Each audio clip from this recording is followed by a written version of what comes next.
ಸಹೋದರ ಸಹೋದರಿಯರೇ, ಈ ದಿನದ ಭಾಷಣದ ವಿಷಯ ಅದೃಶ್ಯ ಲೋಕಗಳು ಮತ್ತು ಅದೃಶ್ಯ ದೇಹಗಳು. ಎಲ್ರಿಗೂ ಸ್ಪಷ್ಟವಾಗಿ ಕೇಳಿಸ್ತಾ ಇದೆಯಾ? ಥಿಯಾಸಫಿ ನಮಗೆ ಒಂದು ವಿಸ್ತಾರವಾಗಿರ್ತಕ್ಕಂಥ ದೃಷ್ಟಿಯನ್ನು ಕೊಡುತ್ತೆ. ಬೇರೆ ಯಾವ ಒಂದು ತತ್ವಶಾಸ್ತ್ರದಲ್ಲೂ ಸಿಗದೇ ಇರತಕ್ಕಂಥ ವಿಶಾಲವಾದ ದೃಷ್ಟಿ, ನಿಖರವಾಗಿರ್ತಕ್ಕಂಥ ವಿವರಗಳು, ಮಾನವನ ಭೂತಕಾಲ ಮತ್ತು ವರ್ತಮಾನ ಕಾಲ, ಭವಿಷ್ಯತ್ ಕಾಲ ಇವೆಲ್ಲವನ್ನು ಕುರಿತು ನಮಗೆ ಥಿಯಾಸಫಿ ತಿಳುವಳಿಕೆಯನ್ನು ಕೊಡುತ್ತೆ. ಮನುಷ್ಯ ಜೀವನದ ಉದ್ದೇಶ ಏನು ಮತ್ತು ಇದನ್ನು ನಾವು ಹೇಗೆ ಸಾಧಿಸ್ಬೋದು, ಆದಷ್ಟು ಜಾಗೃತಿಯಾಗಿ ನಾವು ಹೇಗೆ ನಮ್ಮ ಜೀವನದ ಗುರಿಯನ್ನು ಮುಟ್ಟಬಹುದು, ನಿಧಾನವಾಗಿ ಬೆಟ್ಟವನ್ನು ಸುತ್ತಕೊಂಡು ಬಳಸದಾರಿಯಲ್ಲಿ ಹೋಗದೇನೆ ನೇರಾಗಿ ಕಡಿದಾದ ಮಾರ್ಗದಲ್ಲಿ ಬೆಟ್ಟಗಳನ್ನು ಹತ್ಕೊಂಡು ಶೀಘ್ರವಾಗಿ ಹೋಗಿ ಶಿಖರವನ್ನು ತಲುಪಬಹುದು ಅನ್ನೋ ವಿಷಯದಲ್ಲಿ ಥಿಯಾಸಫಿ ನಮಗೆ ಬಹಳ ಸ್ಪಷ್ಟವಾದ ತಿಳುವಳಿಕೆಯನ್ನು ಕೊಡುತ್ತೆ. ಮನುಷ್ಯನಿಗೆ ಸಾವು ಅಂತ ಹೇಳಿದ್ರೆ ಮಹಾಭಯ. ಸತ್ತ ಮೇಲೆ ಏನಾಗುತ್ತೋ, ಎಲ್ಲಿಗೆ ಹೋಗ್ತೀವೋ, ಏನೇನು ಕಾಯ್ಕೊಂಡಿದೆಯೋ ನಮಗೆ, ಆಮೇಲೆ ನಾವು ತಿರ್ಗಾ ಹುಟ್ತೀವೋ ಹುಟ್ಟೋಲ್ವೋ ಇತ್ಯಾದಿ ಅನೇಕ ಸಂದೇಹಗಳು ಮನುಷ್ಯನನ್ನು ಕೊರೀತಾ ಇರುತ್ತೆ. ಅದೆಲ್ಲಕ್ಕೂ ಕೂಡ ಬಹಳ ಸರಿಯಾಗಿರ್ತಕ್ಕಂಥ, ಸಮರ್ಪಕವಾಗಿರ್ತಕ್ಕಂಥ, ನಮ್ಮ ಮನಸ್ಸಿಗೆ ತರ್ಕಕ್ಕೆ ಒಪ್ಪತಕ್ಕಂಥ ಉತ್ತರಗಳನ್ನು ಥಿಯಾಸಫಿ ನಮಗೆ ಕೊಡುತ್ತೆ. ಮನುಷ್ಯ ಅಂತ ಹೇಳಿದ್ರೆ ಈ ಕಣ್ಣು ಕಾಣಿಸ್ತಕ್ಕಂಥ ಸ್ಥೂಲ ದೇಹ ಮಾತ್ರವೇ ಅಲ್ಲ, ಇವನಿಗೆ ಅನೇಕ ಅದೃಶ್ಯ ದೇಹಗಳಿವೆ, ಕಣ್ಣು ಕಾಣಿಸದೇ ಇರತಕ್ಕಂಥ ದೇಹಗಳಿವೆ. ಹಾಗೇನೆ ನಮ್ಮ ಕಣ್ಣು ಕಾಣಿಸ್ತಕ್ಕಂಥ ಈ ಪ್ರಪಂಚ ಇಷ್ಟೇ ಅಲ್ಲ ಇರೋದು. ಈ ಕಣ್ಣು ಕಾಣಿಸ್ತಾ ಇರ್ತಕ್ಕಂಥ ಈ ಪ್ರಪಂಚದಲ್ಲೂ ಕೂಡ ಎಷ್ಟೋ ನಮಗೆ ಕಣ್ಣು ಕಾಣಿಸ್ದೇ ಇರುವಂಥದ್ದು. ಈ ಭೂಮಿಯ ಮೇಲೂ ಕೂಡ ನಮಗೆ ಪೂರ್ತಿಯಾಗಿ ಎಲ್ಲನೂ ಕಾಣೋಲ್ಲ. ಇದರ ಜೊತೆಗೆ ಈ ಭೂಮಿಯನ್ನು ತೂರ್ಕೊಂಡು ಇದರ ಹೊರಕ್ಕೂ ಚಾಚಿಕೊಂಡು 6 ಲೋಕಗಳಿವೆ. ಈ ಭೂಲೋಕ ಅಲ್ಲದೆ ಒಟ್ಟು 7 ಲೋಕಗಳಿವೆ. ಮನುಷ್ಯನಿಗೆ 7 ದೇಹಗಳಿವೆ ಅಂತ ಹೇಳಿ ಥಿಯಾಸಫಿ ಹೇಳುತ್ತೆ. ಹಿಂದೂ ಮತದಲ್ಲಿಯೂ ಕೂಡ ನಮಗೆ ಇದರಲ್ಲಿ ಬಹುಭಾಗ ತಿಳುವಳಿಕೆ ಸಿಗುತ್ತೆ. ಲೋಕಗಳು ಮತ್ತು ದೇಹಗಳ ವಿಷಯದಲ್ಲಿ ಹಿಂದೂ ಮತನೂ ಹೇಳಿದೆ. ಆದರೆ ಮರಣಾನಂತರ ಸ್ಥಿತಿ ಮತ್ತು ಮನುಷ್ಯನ ಸಂಸರಣೆ, ಆ ಗುರಿಯನ್ನು ನಾವು ದಾಟದ ಮೇಲೆ ಮುಂದಕ್ಕೆ ಏನಾಗುತ್ತೆ ಇತ್ಯಾದಿ ಅನೇಕ ವಿವರಗಳು ನಮಗೆ ಬಹಳ ನಿಖರವಾಗಿ ಥಿಯಾಸಫಿಯಲ್ಲಿ ಸಿಗುತ್ತೆ. ಹಿಂದೂ ಮತದಲ್ಲಿ ಸಿಗೋಲ್ಲ ಅಂತಲ್ಲ, ಬಹಳ ಸಾಂಕೇತಿಕವಾಗಿ ಹೇಳ್ತಾರೆ. ಗರುಡ ಪುರಾಣದಲ್ಲಿ ಏನು ಹೇಳ್ತಾರೆ, ಮನುಷ್ಯ ಸತ್ತ ಮೇಲೆ ಯಮದೂತರು ಕರ್ಕೊಂಡು ಹೋಗ್ತಾರೆ. ಅವನು ಹೆಂಡ ಕುಡಿಯೋ ಅಭ್ಯಾಸ ಇದ್ದರೆ ಕಾದ ಕಬ್ಬಿಣದ ರಸವನ್ನು ಕುಡಿಸ್ತಾರೆ. ಅವನು ವ್ಯಭಿಚಾರ ರೂಢಿ ಇತ್ತು ಅಂತ ಹೇಳಿದ್ರೆ ಕಾದ ಕಬ್ಬಿಣದ ಕಂಬವನ್ನು ತಬ್ಬಿಸ್ತಾರೆ ಅಂತೆಲ್ಲ ಬರುತ್ತೆ ಗರುಡ ಪುರಾಣದಲ್ಲಿ. ಇದನ್ನು ನಾವು ಸಾಂಕೇತಿಕವಾಗಿ ಅರ್ಥ ಮಾಡಿಕೊಂಡ್ರೆ ಸರಿ ಹೋಗುತ್ತೆ. ಅಕ್ಷರಶಃ ಅದು ಹಾಗೇ ಆಗ ನಡೆಯುತ್ತೆ ಅಂತ ನಾವು ಅಂದ್ಕೊಂಡ್ರೆ ಅದು ತಪ್ಪಾಗುತ್ತೆ. ಆದರೆ ಥಿಯಾಸಫಿಯಲ್ಲಿ ಈಗಿನ ಮಾಡರ್ನ್ ಜನರೇಷನ್, ಇಂದಿನ ಆಧುನಿಕ ಕಾಲಕ್ಕೆ ವಿದ್ಯಾಭ್ಯಾಸವನ್ನು ಪಡೆದಿರ್ತಕ್ಕಂಥ ಜನರ ಮನಸ್ಸಿಗೆ ಹಿಡಿಸೋ ತರಹ ಎಲ್ಲವನ್ನೂ ಕೂಡ ಯೋಗ ದೃಷ್ಟಿಯಿಂದ ಸಂಶೋಧನೆ ಮಾಡಿ ಸ್ವತಃ ತಾವೇ ತಮ್ಮ ಸ್ವಂತ ಯೋಗ ದೃಷ್ಟಿಯನ್ನು ಬೆಳೆಸ್ಕೊಂಡು ಅದರ ಮೂಲಕ ಪರಿಶೀಲನೆಗಳನ್ನು ಮಾಡಿ ಕಂಡುಹಿಡಿದಿರ್ತಕ್ಕಂಥ ವಿಷಯಗಳನ್ನು ಡಾಕ್ಟರ್ ಆನಿ ಬೆಸೆಂಟ್ರು ಮತ್ತು ಲೆಡ್ಬಿಟರ್ ನಮ್ಮ ಮುಂದೆ ಮಂಡಿಸಿದ್ದಾರೆ. ಈ ದಿವಸ ನಾವು ಈ ಅದೃಶ್ಯ ಲೋಕಗಳು ಮತ್ತು ಮಾನವನ ಅದೃಶ್ಯ ದೇಹಗಳ ವಿಷಯವನ್ನು ಸ್ವಲ್ಪ ಸ್ಥೂಲವಾಗಿ ತಿಳ್ಕೊಳ್ಳೋದಕ್ಕೆ ಪ್ರಯತ್ನಿಸೋಣ. ಈ ವಿಶ್ವ ಅನ್ನೋದು ಅನಂತವಾಗಿರ್ತಕ್ಕಂಥದ್ದು. ಆಕಾಶ ಅನ್ನೋದಕ್ಕೆ ಪರಿಮಿತಿನೇ ಇಲ್ಲ, no limit. Space has no limit. ಎಷ್ಟು ನೀವು ದೂರ ಹೋದರೂ ಆಕಾಶ ಇದ್ದೇ ಇದೆ. ಈ ಆಕಾಶದಲ್ಲಿ ನಮ್ಮ ಸೌರ ಬ್ರಹ್ಮಾಂಡ ಮಾತ್ರವೇ ಅಲ್ಲ, ಇನ್ನು ಅನೇಕ ಸೌರ ಬ್ರಹ್ಮಾಂಡಗಳಿವೆ. ಅನೇಕ ಸೌರ ಬ್ರಹ್ಮಾಂಡಗಳನ್ನು ಸೇರಿಸಿ ಒಂದು ಗ್ಯಾಲಾಕ್ಸಿ ಅಂತಾರೆ, ನಕ್ಷತ್ರ ಪುಂಜ ಅಂತಾರೆ. ಇಂತಹ ಕೋಟ್ಯಾಂತರ ನಕ್ಷತ್ರ ಪುಂಜಗಳಿವೆ. ಅದರಿಂದ ನಮ್ಮ ಕಣ್ಣು ಕಾಣಿಸ್ತಕ್ಕಂಥ ಈ ಭೂಮಿನೇ ಸರ್ವಸ್ವ ಅಂತ ನಾವು ಅಂದ್ಕೊಂಡ್ರೆ ಅದು ಬಹಳ ಶುದ್ಧ ಭ್ರಮೆ ಆಗುತ್ತೆ. ಈ ಕಣ್ಣಿಗೆ ಕಾಣಿಸ್ತಕ್ಕಂಥ ಭೂಮಿ, ಇದರ ಡಯಾಮೀಟರ್ ಅಂದರೆ ವ್ಯಾಸ 8,000 ಮೈಲಿ. ಒಂದು ಕೊನೆಯಿಂದ ಇನ್ನೊಂದು ಕೊನೆಗೆ ನಾವು ನಡ್ಕೊಂಡು ಹೋದರೆ ಭೂಮಿಯಲ್ಲಿ ಅಡ್ಡಲಾಗಿ 8,000 ಮೈಲಿ ಅದರ ವ್ಯಾಸ. ಇಷ್ಟು ಒಂದು ಪುಟ್ಟ ಗೋಳ ಇದೆ. ಈ ಗೋಳದಲ್ಲಿ ನಮಗೆ ಕಣ್ಣಿಗೆ ಇಲ್ಲಿರೋ ವಿಷಯಗಳನ್ನು ತಿಳ್ಕೊಳ್ಳೋದಕ್ಕೆ ನಮ್ಮ ಇಂದ್ರಿಯಗಳನ್ನು ಉಪಯೋಗಿಸ್ಕೊಳ್ತೇವೆ. ಪಂಚೇಂದ್ರಿಯಗಳು: ಕಣ್ಣು, ಕೈ, ಕಾಲು. ಕಣ್ಣು, ಮೂಗು, ಬಾಯಿ, ಚರ್ಮ, ಕಿವಿ, ಇವುಗಳ ಮೂಲಕ ನಾವು ಎಲ್ಲವನ್ನು ಗ್ರಹಿಸ್ಕೊಳ್ತೇವೆ. ಆದರೆ ಈ ಪಂಚೇಂದ್ರಿಯಗಳಿದೆಯಲ್ಲ, ಇವುಗಳ ಸೀಮೆ ಬಹಳ ಚಿಕ್ಕದು, ಮಿತಿ ಬಹಳ ಚಿಕ್ಕದು. ನಮ್ಮ ಕಣ್ಣಿಗೆ ನೋಡಿ, ಎದುರಿಗಿರೋದು ಸ್ವಲ್ಪ ಪಕ್ಕದಲ್ಲಿರೋದು ಕಾಣುತ್ತೆ. ಅದೇ ಬೇರೆ ಕೆಲವು ಪ್ರಾಣಿಗಳು ಇವೆ, ಡ್ರ್ಯಾಗನ್ ಫ್ಲೈ ಮತ್ತೆ ಕೆಲವು ಇವೆ, ಅವುಗಳಿಗೆ ಪಕ್ಕದಲ್ಲಿರೋದು, ಹಿಂದ್ಗಡೆ ಇರೋದು ಎಲ್ಲ ಕಾಣುತ್ತೆ. ಹಾಗೇನೆ ನಮ್ಮ ಕಿವಿಗೆ ಏನೋ ಕೆಲವು ಶಬ್ದಗಳು ಮಾತ್ರ ಕೇಳುತ್ತವೆ. ನಾಯಿಗೆ ಇನ್ನೂ ಹೆಚ್ಚು ಶಬ್ದಗಳು ಕೇಳುತ್ತೆ. ಕುದುರೆಗೆ ನಮ್ಮ ಕಣ್ಣಿಗೆ ಕಾಣಿಸದೇ ಇರೋ ಎಷ್ಟೋ ದೃಶ್ಯಗಳು ಕುದುರೆ ಕಾಣುತ್ತಂತೆ. ಅದೃಶ್ಯ ಲೋಕದಲ್ಲಿ ನಡೆಯೋದು ಎಷ್ಟೋ ಅದಕ್ಕೆ ಕಾಣಿಸುತ್ತಂತೆ. ಹಾಗೆ ನಮ್ಮ ದೃಷ್ಟಿ ಬಹಳ ಸೀಮಿತ, ನಮ್ಮ ಕಿವಿ ಬಹಳ ಸೀಮಿತ, ಶ್ರವಣ ಶಕ್ತಿ, ನಮ್ಮ ನಾಲಿಗೆ, ಮೂಗು ಎಲ್ಲವೂ ಕೂಡ ಬಹಳ ಸೀಮಿತ ಶಕ್ತಿಯನ್ನು ಪಡೆದಿವೆ. ಎಲ್ಲವನ್ನೂ ನಾವು ತಿಳ್ಕೊಳ್ಳೋಕೆ ಸಾಧ್ಯ ಇಲ್ಲ. ಬೆಳಕು ಅಂತ ನಾವು ತಗೋತೀವಿ, ಕೆಂಪುದ್ರಿಂದ ಊದಾ ಬಣ್ಣ, ವಿಬ್ ಗಯಾನ್ ಅಂತ ಕರಿತೀವಲ್ಲ, ನೇರಳೆ ಬಣ್ಣದಿಂದ ಕೆಂಪು ಬಣ್ಣದವರೆಗೆ 7 ಬಣ್ಣಗಳು ಆದಷ್ಟು ನಮಗೆ ಕಾಣಿಸುತ್ತೆ. ಕೆಂಪಿನಿಂದ ಆಚೆಗೂ ಬಣ್ಣಗಳಿವೆ, ಇನ್ಫ್ರಾರೆಡ್ ಲೈಟ್ ಅಂತೀವಿ. ನೇರಳೆಯಿಂದ ಈಚೆಗೂ ಬಣ್ಣಗಳಿವೆ, ಅಲ್ಟ್ರಾ ವೈಲೆಟ್ ಲೈಟ್ ಅಂತೀವಿ. ಅದು ಯಾವುದೂ ನಮ್ಮ ಕಣ್ಣಿಗೆ ಕಾಣಿಸೋದೇ ಇಲ್ಲ. ಆದರೆ ಅಲ್ಟ್ರಾ ವೈಲೆಟ್ ಲೈಟ್ ಕೆಲವು ಪ್ರಾಣಿಗಳು ಕಾಣಿಸುತ್ತಂತೆ. ಹಾಗೇನೆ ಇನ್ನು ರೇಡಿಯೋ ವೇವ್ಸ್ ಅಂತೆ, ಎಕ್ಸ್ರೇಗಳಂತೆ, ಮೈಕ್ರೋವೇವ್ಸ್, ಇವ್ಯಾವುದು ನಮ್ಮ ಇಂದ್ರಿಯಗಳಿಗೆ ಗೋಚರ ಆಗೋದಿಲ್ಲ. ಎಲೆಕ್ಟ್ರೋಮ್ಯಾಗ್ನೆಟಿಕ್ ರೇಡಿಯೇಷನ್ ಅಂತ ನಾವು ತಗೊಂಡ್ರೆ ಅದು ದೊಡ್ಡದು, ವಿಸ್ತಾರವಾಗಿರೋದು. ಅದರಲ್ಲಿ ಒಂದು ಪುಟ್ಟ ಭಾಗ ನಮ್ಮ ಕಣ್ಣಿಗೆ, ಕಿವಿಗೆ ಗೋಚರವಾಗುತ್ತೆ ಅಷ್ಟೆ. ಅದರಿಂದ ಈ ಪ್ರಪಂಚದಲ್ಲಿಯೂ ಕೂಡ ನಮಗೆ ಈ ಗೋಚರವಾಗ್ತಾ ಇರ್ತಕ್ಕಂಥ ಇಂದ್ರಿಯ ಗೋಚರ ಈ ಪ್ರಪಂಚದಲ್ಲಿಯೂ ಕೂಡ ಎಲ್ಲ ನಮಗೆ ಕಾಣಿಸ್ತಾ ಇಲ್ಲ, ಕೇಳಿಸ್ತಾ ಇಲ್ಲ. 7ರಲ್ಲಿ 1 ಭಾಗ ಮಾತ್ರ ಅಂತೆ ನಮಗೆ ತಿಳಿದಿರೋದು, ಅಥವಾ 8ರಲ್ಲಿ 1 ಭಾಗ. ಇನ್ನು ಉಳಿದ್ರಲ್ಲಿ 8ರಲ್ಲಿ 7 ಭಾಗ ನಮ್ಮ ಇಂದ್ರಿಯಗಳಿಗೆ ಅಗೋಚರ. ಇನ್ನು ಅದೃಶ್ಯ ಲೋಕಗಳ ವಿಷಯ ಏನು? ಈ ಗೋಚರವಾಗಿರೋ ಪ್ರಪಂಚದಲ್ಲೇನೆ ಇಷ್ಟು ಕಡಿಮೆ ನಮ್ಮ ಕಣ್ಣು ಕಾಣಿಸೋದು.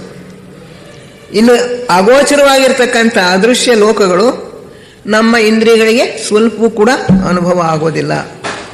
ಹಾಗಂದ ಮಾತ್ರಕ್ಕೆ ನಾವು ಇದಿಲ್ಲ ಅಂತ ಭಾವಿಸಬಾರ್ದು. ಮನುಷ್ಯನಲ್ಲೇ ಸೂಕ್ತವಾಗಿ ಬೇಕಾದಷ್ಟು ಶಕ್ತಿಗಳಾಡಿವೆ.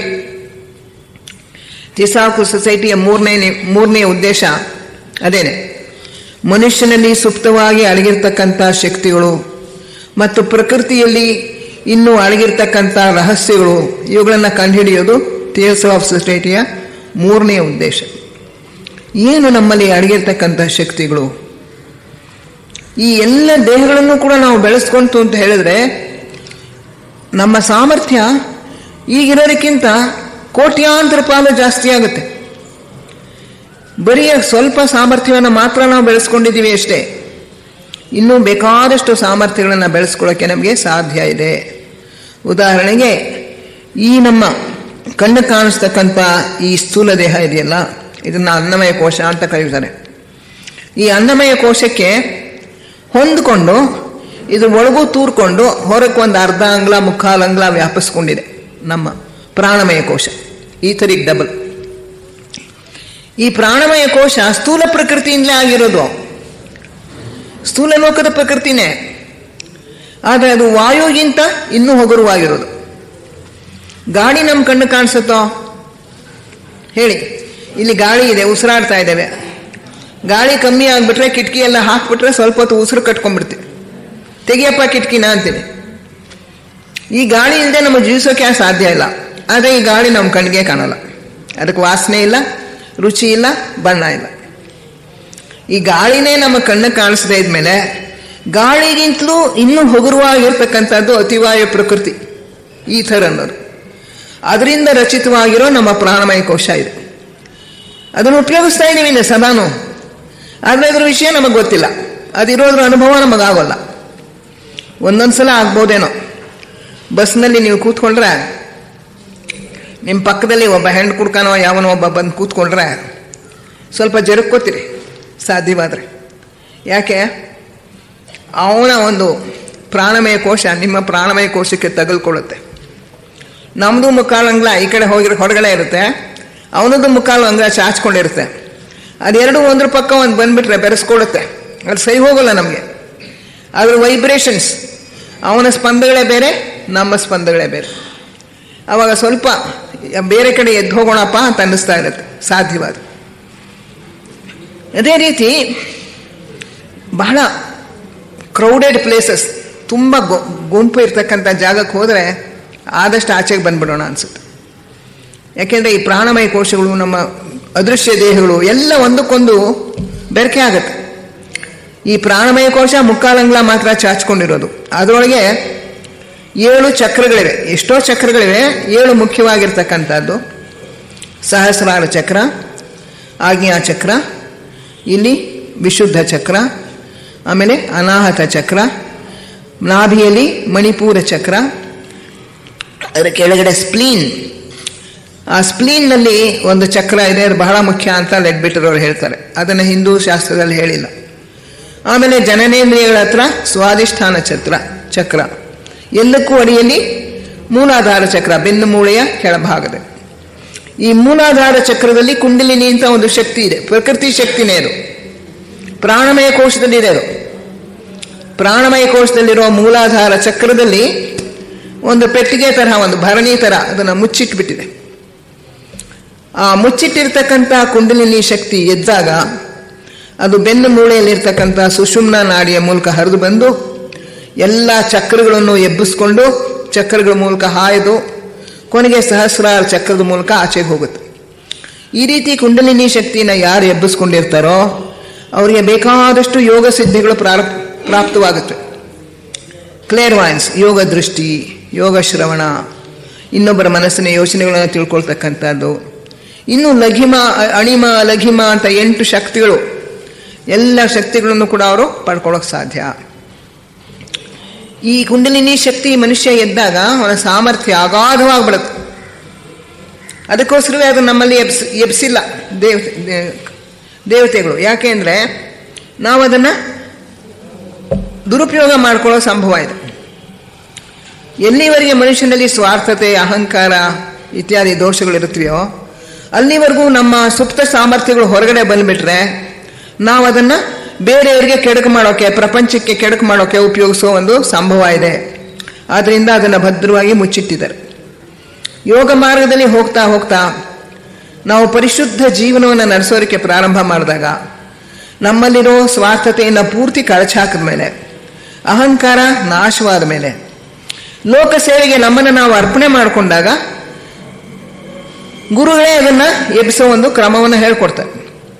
ಲೆಡ್ಬಿಟರ್ ಅವರಿಗೆ ಅವ್ರ ಗುರುಗಳೇ ಹೇಳ್ಕೊಟ್ರು. ಲೆಡ್ಬಿಟರ್ ಅವರು ಧ್ಯಾನ ಮಾಡ್ತಾ ಇದ್ದಾಗ ಕುತುಮಿ ಋಷಿಗಳು ಅಲ್ಲಿ ಕಾಣಿಸ್ಕೊಂಡು, ನೀನು ಈ ಪ್ರಕಾರ ಧ್ಯಾನ ಮಾಡು, ಈ ಚಕ್ರಗಳ ಮೇಲೆ ಧ್ಯಾನ ಮಾಡು, ಈ ರೀತಿಯಾಗಿ ಆ ಶಕ್ತಿಯನ್ನು ಎಬ್ಬಿಸು ಅಂತ ಹೇಳಿ ಅವರೇ ವಿವರವಾಗಿ ಹೇಳಿಕೊಟ್ಟು ಆ ಕುಂಡಲಿನಿ ಶಕ್ತಿಯನ್ನು ಅವ್ರಿಗೆ ಎಬ್ಬಿಸ್ಕೊಟ್ರು.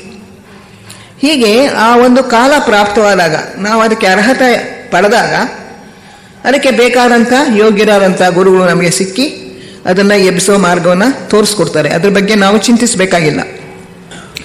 ಅಲ್ಲಿವರೆಗೂ ಅದು ಹೇಳದೇ ಇರೋದೇ ನಮಗೆ ಕ್ಷೇಮ. ಯಾಕೆ ಇದನ್ನು ಹೇಳ್ತಾ ಇದ್ದೀನಿ ಅಂದರೆ, ಆ ರೀತಿ ಯೋಗ ದೃಷ್ಟಿಯನ್ನು ಬೆಳೆಸ್ಕೊಂಡಿರೋರು ಮಾಡಿರ್ತಕ್ಕಂಥ ಸಂಶೋಧನೆಗಳ ವಿಷಯವನ್ನು ನಾವಿವಾಗ ತಿಳ್ಕೊಳ್ಳೋಕ್ಕೆ ಪ್ರಯತ್ನ ಪಡ್ತಾ ಇದ್ದೀವಿ. ಈ 7 ಲೋಕಗಳು, ಸಪ್ತ ಲೋಕಗಳು ಯಾವ್ಯಾವುದು ಅಂದರೆ, ಆದಿಲೋಕ ಎಲ್ಲಕ್ಕಿಂತಲೂ ಸೂಕ್ಷ್ಮವಾಗಿರೋದು, ಅನಂತರ ಅನುಪಾದಕ, ಆಮೇಲೆ ಆತ್ಮಲೋಕ, ಬುದ್ಧಿಲೋಕ, ಮನೋಲೋಕ, ಕಾಮಲೋಕ ಮತ್ತು ಸ್ಥೂಲಲೋಕ. 7 ಲೋಕಗಳು, ಒಂದಕ್ಕಿಂತ ಒಂದು ಸೂಕ್ಷ್ಮ. ಎಲ್ಲಕ್ಕಿಂತ ಸೂಕ್ಷ್ಮವಾಗಿರೋದು ಯಾವುದು? ಆದಿಲೋಕ ಎಲ್ಲಕ್ಕಿಂತಲೂ ಸೂಕ್ಷ್ಮ. ಸೂಕ್ಷ್ಮ ಅಂದರೆ ಅದರ ಪ್ರಕೃತಿ ಅತ್ಯಂತ ಕಡಿಮೆ ಸಾಂದ್ರತೆಯುಳ್ಳದ್ದು. Density is lowest. ಅತ್ಯಂತ ಹಗುರವಾಗಿರ್ತಕ್ಕಂಥ ಪ್ರಕೃತಿ ಆದಿಲೋಕದ್ದು. ಅದಕ್ಕಿಂತ ಸ್ವಲ್ಪ ಸಾಂದ್ರತೆ ಹೆಚ್ಚುತ್ತಾ ಬಂದರೆ ಅನುಪಾದಕ, ಆತ್ಮ, ಹೀಗೆ ಕೊನೆಯಲ್ಲಿ ಸ್ಥೂಲಲೋಕ. ಸ್ಥೂಲಲೋಕ ಅತ್ಯಂತ ಸಾಂದ್ರವಾದದ್ದು. ಇದರ ಪ್ರಕೃತಿ ಅತ್ಯಂತ ಭಾರ. ಉಳಿದ ಲೋಕಗಳಿಗೆ ನಾವು ಹೋಲಿಸಿದ್ರೆ ಸ್ಥೂಲ ಲೋಕದ ಪ್ರಕೃತಿ ಅತ್ಯಂತ ಸ್ಥೂಲವಾದದ್ದು.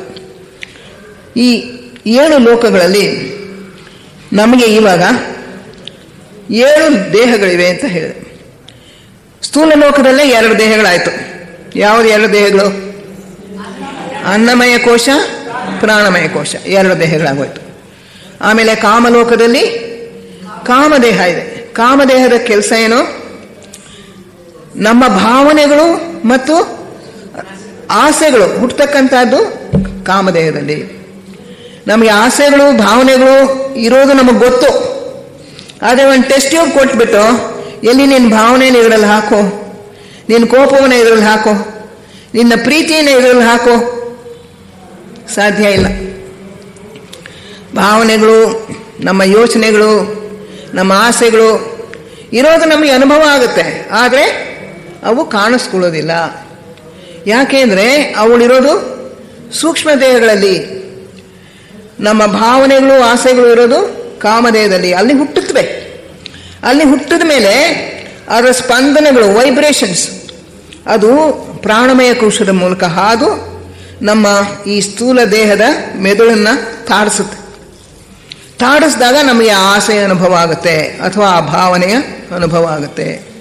ಹೀಗೆ ಕಾಮದೇಹ ನಮ್ಮ ಆಸೆಗಳು ಮತ್ತು ಭಾವನೆಗಳ ಅದರ ಉತ್ಪತ್ತಿ ಸ್ಥಾನ. ಆಮೇಲೆ ನಮಗೆ ಮನೋಲೋಕದಲ್ಲಿ 2 ಭಾಗಗಳಿವೆ, ಅರೂಪಲೋಕ, ರೂಪಲೋಕ. ಅರೂಪಲೋಕ ಅಂತ ಯಾಕೆ ಅದಕ್ಕೆ ಹೆಸರು? ಆ ಅರೂಪಲೋಕ ಮತ್ತು ರೂಪಲೋಕಗಳಲ್ಲಿ ನಮಗೆ 2 ದೇಹಗಳಿವೆ. ಅರೂಪಲೋಕದಲ್ಲಿರ್ತಕ್ಕಂಥ ದೇಹಕ್ಕೆ ಏನು ಹೆಸರು? ಕಾರಣದೇಹ, ಅರೂಪ ದೇಹ ಅಂತಲೂ ಕರಿಬಹುದು. ರೂಪಲೋಕದಲ್ಲಿರ್ತಕ್ಕಂಥ ದೇಹವನ್ನು ರೂಪದೇಹ ಅಂತ ಕರಿಬೋದು, ಅಥವಾ ಮನೋದೇಹ, ಮನಸ್ಸಿನ ದೇಹ, ಮನೋದೇಹ ಅಂತ ಕರಿಬೋದು. ಈ 2 ಕೂಡ ಮನೋಲೋಕದಲ್ಲಿರ್ತಕ್ಕಂಥ ದೇಹಗಳು. ರೂಪದೇಹ ಅಂತ ಯಾಕೆ ಕರೀತಾರೆ ಮನೋದೇಹವನ್ನ ಅಂದರೆ, ನಮ್ಮ ಆಲೋಚನೆಗಳೆಲ್ಲ ಉತ್ಪತ್ತಿ ಆಗೋದು ಈ ರೂಪದೇಹದಲ್ಲಿ. ಅವು ರೂಪ ತಾಳುತ್ತವೆ. ಒಂದೊಂದು ಆಲೋಚನೆಯೂ ಕೂಡ ಒಂದು ರೂಪ ತಾಳುತ್ತೆ. ಉದಾಹರಣೆಗೆ ಈಗ ನಿಮ್ಮಲ್ಲಿ ಯಾರ್ಯಾರು ಯಾವ್ಯಾವ ದೇವರಲ್ಲಿ ಭಕ್ತಿ ಇದೆಯೋ ಆ ದೇವರನ್ನ ಕುರಿತು ನಿನ್ನೆ ಗಣೇಶನ ಪೂಜೆ ಮಾಡಿದ್ರಿ. ಗಣೇಶ, ಅವನ ಆಕೃತಿ, ಇದನ್ನೆಲ್ಲ ನೋಡಿದಾಗ ನಮಗೆ ಒಂದು ಭಕ್ತಿ ಉತ್ಪತ್ತಿಯಾಗಿ ಅವನ ಕಡೆಗೆ ನಮ್ಮಿಂದ ಒಂದು ಭಕ್ತಿಯ ಪ್ರವಾಹ ನಿಜವಾಗಿಯೂ ಹರಿದರೆ ನೀಲಿ ಬಣ್ಣದ ಸ್ಪಂದಗಳು ನಮ್ಮ ಕಾಮದೇಹದಲ್ಲಿ ಮತ್ತು ರೂಪದೇಹದಲ್ಲಿ ಉತ್ಪತ್ತಿಯಾಗುತ್ತೆ. ತಿಳಿ ನೀಲಿ ಬಣ್ಣದ ಸ್ಪಂದಗಳು, ಭಕ್ತಿ. ಆಮೇಲೆ ನಾವು ಸ್ಪಷ್ಟವಾಗಿ ಒಂದು ಯೋಚನೆಯನ್ನು ಮಾಡಿಕೊಂಡ್ರೆ ಪ್ರಪಂಚಕ್ಕೆಲ್ಲವೂ ಕೂಡ ಕ್ಷೇಮ ಉಂಟಾಗಲಿ ಅಂತ ಹೇಳಿ ನಾವು ಆಲೋಚನೆ ಮಾಡಿದ್ರೆ ಆ ನೀಲಿಯ ಬಣ್ಣದ ಒಂದು ಚಿತ್ರ, ಒಂದು ರೂಪ, ಒಂದು ಇಮೇಜ್ ನಮ್ಮ ಮನಸ್ಸಿನಿಂದ ಮತ್ತು ಕಾಮದೇಹದಿಂದ ಹೊರಟು ಅದು ಪ್ರಪಂಚವನ್ನೆಲ್ಲ ಆವರಿಸುತ್ತೆ. ಪ್ರಾಯಶಃ ಅದು ಹೀಗೆ ಒಂದು ಆಲಿಂಗನದ ರೂಪದಲ್ಲಿರ್ಬೋದು.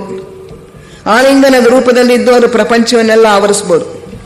ಅಥವಾ ಒಂದು ನಕ್ಷತ್ರದ ರೂಪ, 5 ಪಂಚಕೋಣಗಳಿರ್ತಕ್ಕಂಥ ಒಂದು ನಕ್ಷತ್ರದ ರೂಪ ತಗೋಬೋದು. ಅದು ನೀಲಿಯ ಬಣ್ಣದ ಸ್ಪಂದಗಳನ್ನು ಉತ್ಪತ್ತಿ ಮಾಡ್ತಾ ಪ್ರಪಂಚವನ್ನೆಲ್ಲ ವಿಸ್ತರಿಸ್ಕೊಂಡು ಹೋಗುತ್ತೆ, ದೊಡ್ಡದಾಗ್ತಾ ಹೋಗುತ್ತೆ. ಎಲ್ಲರ ಹೃದಯದಲ್ಲಿಯೂ ಆ ಭಕ್ತಿ ಭಾವನೆಯನ್ನು ಹುಟ್ಟಿಸೋದಕ್ಕೆ ನೋಡುತ್ತೆ. ಅಲ್ಲದೆ ಒಂದು ರೂಪ ನೇರಾಗಿ ಆ ಗಣಪತಿ, ಅದನ್ನು ಪ್ರತಿನಿಧಿಸ್ತಕ್ಕಂಥ ದೇವತೆಯನ್ನು ಸೇರುತ್ತೆ. ನಾವು ನಿಜವಾಗಿಯೂ ಅಷ್ಟು ಏಕಾಗ್ರತೆಯಿಂದ, ಭಕ್ತಿಯಿಂದ, ಶ್ರದ್ಧೆಯಿಂದ ಆ ಭಕ್ತಿ ಭಾವನೆಯನ್ನು ಕಳಿಸಿದ್ರೆ ನಮ್ಮಿಂದ ಹೊರತಕ್ಕಂಥ ಒಂದು ನೀಲಿ ಬಣ್ಣದ ಆ ಆಲೋಚನಾ ರೂಪ ಭಕ್ತಿ ಭಾವದಿಂದ ತುಂಬಿಕೊಂಡು ಆ ದೇವತೆಯನ್ನು ತಲುಪುತ್ತೆ. ಆ ದೇವತೆ ನಮಗೆ ಆಶೀರ್ವಾದದ ರೂಪದಲ್ಲಿ ಅನುಗ್ರಹದ ಶಕ್ತಿಯನ್ನು ಕಳಿಸುತ್ತೆ. ಅದೆಲ್ಲನೂ ಚಿತ್ರಗಳನ್ನು ಲೆಡ್ಬೀಟರವರು ತಮ್ಮ ಪುಸ್ತಕದಲ್ಲಿ ಮ್ಯಾನ್ ವಿಸಿಬಲ್ ಆ್ಯಂಡ್ ಇನ್ವಿಸಿಬಲ್, ದೃಶ್ಯ ಅದೃಶ್ಯ ಮನುಷ್ಯ, ಆ ಒಂದು ಪುಸ್ತಕದಲ್ಲಿ ನೀವು ಚಿತ್ರಗಳನ್ನು ನೋಡ್ಬೋದು. ಒಂದರಲ್ಲಿ ಒಂದು ಚಿತ್ರ, ಅದು ಹೇಗಿರುತ್ತೆ ಅವನಿಂದ ಹೊರಡ್ತಕ್ಕಂಥ ಭಾವನೆ ಅಂತ ಹೇಳಿದ್ರೆ,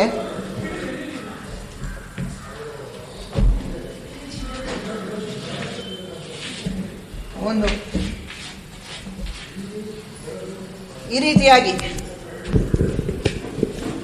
ಸರಿಯಾಗಿ ಬರೋಲ್ಲ ಅಂತಿದೆ, ಚೆನ್ನಾಗಿ ಬರುತ್ತಾ? ಇದು ಒಂದು ಬಾಣದಂತೆ ಹೋಗಿ ಆ ದೇವತೆಯನ್ನು ಮುಟ್ಟುತ್ತೆ. ಅಲ್ಲಿಂದ ಬರ್ತಕ್ಕಂಥ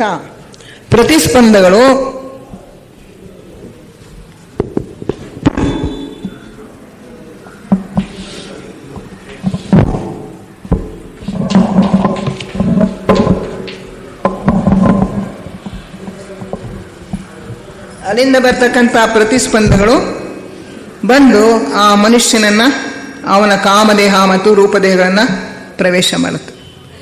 ಹೀಗೆ ಅವನ ಭಕ್ತಿಭಾವ ಮತ್ತಷ್ಟು ಹೆಚ್ಚುತ್ತೆ, ಅವನಲ್ಲಿರ್ತಕ್ಕಂಥ ಒಳ್ಳೆಯತನ ಹೆಚ್ಚುತ್ತೆ. ಹೀಗೆ ನಾವು ಮಾಡ್ತಕ್ಕಂಥ ಒಂದೊಂದು ಆಲೋಚನೆಯು ಕೂಡ ರೂಪವನ್ನು ತಾಳುತ್ತೆ. ಆದ್ದರಿಂದ ಈ ದೇಹವನ್ನು ರೂಪದೇಹ ಅಂತ ಕರೀತಾರೆ.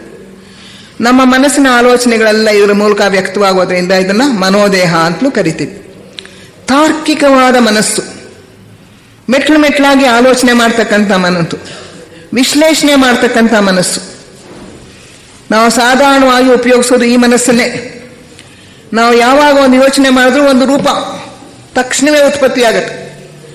ಮನೆ ಅಂದ ತಕ್ಷಣ ನಮ್ಮ ಮನೆಯ ಒಂದು ಚಿತ್ರ ನಮ್ಮ ಮನಸ್ಸಿನ ದೇಹದಿಂದ ಹೊರಟು ಆ ಮನೋಲೋಕದ ಪ್ರಕೃತಿಯಲ್ಲಿ ರಚಿತವಾಗುತ್ತೆ. ನನ್ನ ಸ್ನೇಹಿತ ಅಮೆರಿಕದಲ್ಲಿದ್ದಾನೆ, ನಿಮ್ಮ ಮಗನೋ ಅವರ ವಿಷಯ ನೀವು ಆಲೋಚನೆ ಮಾಡಿದ ತಕ್ಷಣ ಅವರ ಚಿತ್ರ ಆ ಮನಸ್ಸಿನಿಂದ ಹೊರಡುತ್ತೆ. ಹೀಗೆ ಎಲ್ಲವೂ ಕೂಡ ಚಿತ್ರಗಳ ರೂಪದಲ್ಲಿ ಹೊರಗೆ ಬರೋದ್ರಿಂದ ಇದನ್ನು ರೂಪದೇಹ ಅಂತ ಕರಿತೀವಿ. ರೂಪದೇಹ ಅಂದರೆ ಅದು ಮನಸ್ಸಿನ ಶುದ್ಧ ಮನಸ್ಸು ಅಂತೀವಿ. ಶುದ್ಧ ಮನಸ್ಸಿನ ದೇಹ ರೂಪದೇಹ, ಕಾರಣದೇಹ.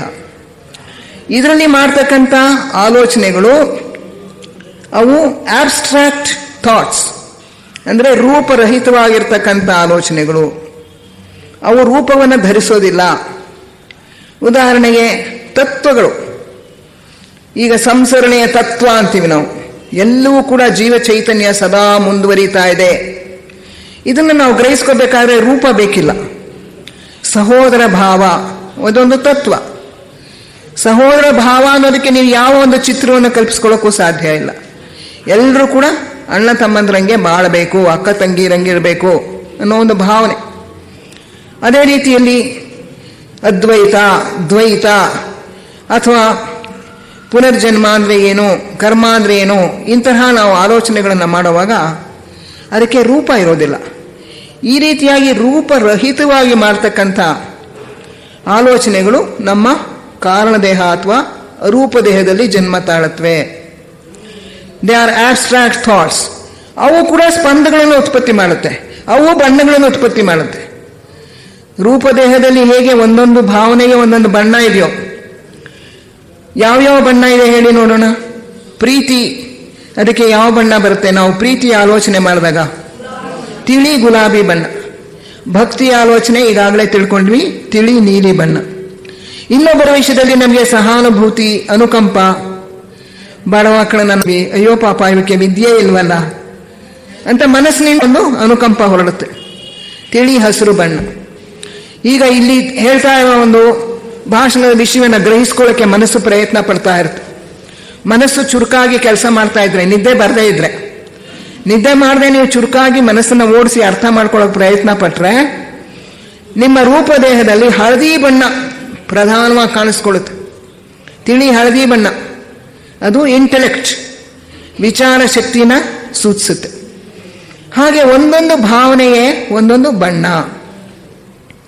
ಸ್ವಾರ್ಥತೆ ಇದ್ರೆ ಮಲಿನವಾದ ಹಸಿರು ಬಣ್ಣ, ಕೋಪ ಇದ್ರೆ ಕೆಂಪು ಬಣ್ಣ, ಅಸೂಯೆ ಇದ್ರೆ ಒಂಥರ ಬ್ರೌನಿಷ್ ಕಲರ್, ಕಂದು ಬಣ್ಣ.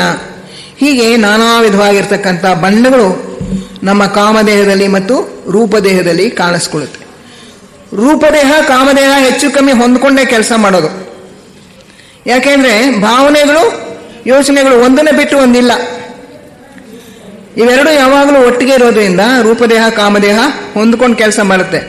ಅದಕ್ಕೆ ಹಿಂದೂ ವೇದಾಂತದಲ್ಲಿ ಇದೆರಡನ್ನೂ ಸೇರಿಸ್ಬಿಟ್ಟು ಮನೋಮಯ ಕೋಶ ಅಂತ ಕರೆದ್ಬಿಟ್ರು, ಒಂದೇ ಹೆಸರು. ಮನೋಮಯ ಕೋಶ ಅಂದರೆ ಅದರಲ್ಲಿ ಕಾಮದೇಹ ರೂಪದೇಹ ಎರಡೂ ಸೇರ್ಕೊಂಡ್ಬಿಟ್ಟಿದೆ. ಆಮೇಲೆ ಇನ್ಯಾವ ದೇಹ ಇದೆ ನಮಗೆ? ಈ ಕಾರಣ ದೇಹಕ್ಕಿಂತ ಇನ್ನೂ ಸೂಕ್ಷ್ಮವಾಗಿರ್ತಕ್ಕಂಥದ್ದು ಬುದ್ಧಿದೇಹ. ಬುದ್ಧಿ ಲೋಕದಲ್ಲಿ ಬುದ್ಧಿದೇಹ. ಬುದ್ಧಿದೇಹ ನಮ್ಮಲ್ಲಿ ಇನ್ನೂ ಬೆಳೆದಿಲ್ಲ. ಯಾಕೆಂದ್ರೆ ಬುದ್ಧಿ ಅನ್ನೋದು ಮನಸ್ಸಿಗಿಂತಲೂ ಎತ್ತರದ ಮಟ್ಟದ ಪ್ರಜ್ಞಾಸ್ಥಿತಿ. ಇಂಟ್ಯೂಷನ್ ಅಂತ ಹೇಳಿ ಇದನ್ನ ಇಂಗ್ಲಿಷ್ನಲ್ಲಿ ಕರೀತಾರೆ. ಅಂತಸ್ಫೂರ್ತಿ, ಅಂತರ್ಬೋಧೆ, ಒಳಗಿನಿಂದ ಬರ್ತಕ್ಕಂಥದ್ದು ಅಂತರ್ಬೋಧೆ. ಇಂಟ್ಯೂಷನ್, ಒಳಗಿನಿಂದ ಬರ್ತಕ್ಕಂಥ ಬೋಧೆ. ಮಾತಾಡ್ತಾ ಇದ್ದಾರೆ. ಈ ಅಂತರ್ಬೋಧೆ ಹುಟ್ಟತಕ್ಕಂಥದ್ದು ನಮ್ಮ ಬುದ್ಧಿದೇಹದಲ್ಲಿ. ಈ ಬುದ್ಧಿದೇಹ, ಅದರಲ್ಲಿ ಕೆಡುಕು ಅನ್ನೋದಿಲ್ಲ, ಸ್ವಾರ್ಥ ಇಲ್ಲ, ಅಹಂಕಾರ ಇಲ್ಲ. ಎಲ್ಲಿವರೆಗೂ ಇರುತ್ತೆ ಈ ಅಹಂಕಾರ, ಸ್ವಾರ್ಥತೆ ಎಲ್ಲನೂ? ಎಲ್ಲಿವರೆಗೂ ಇರುತ್ತೆ ಹೇಳಿ? ಅಷ್ಟೇ. ಈ ಕೆಳಗಿನ 3 ದೇಹಗಳು ಇದಿಷ್ಟೇ.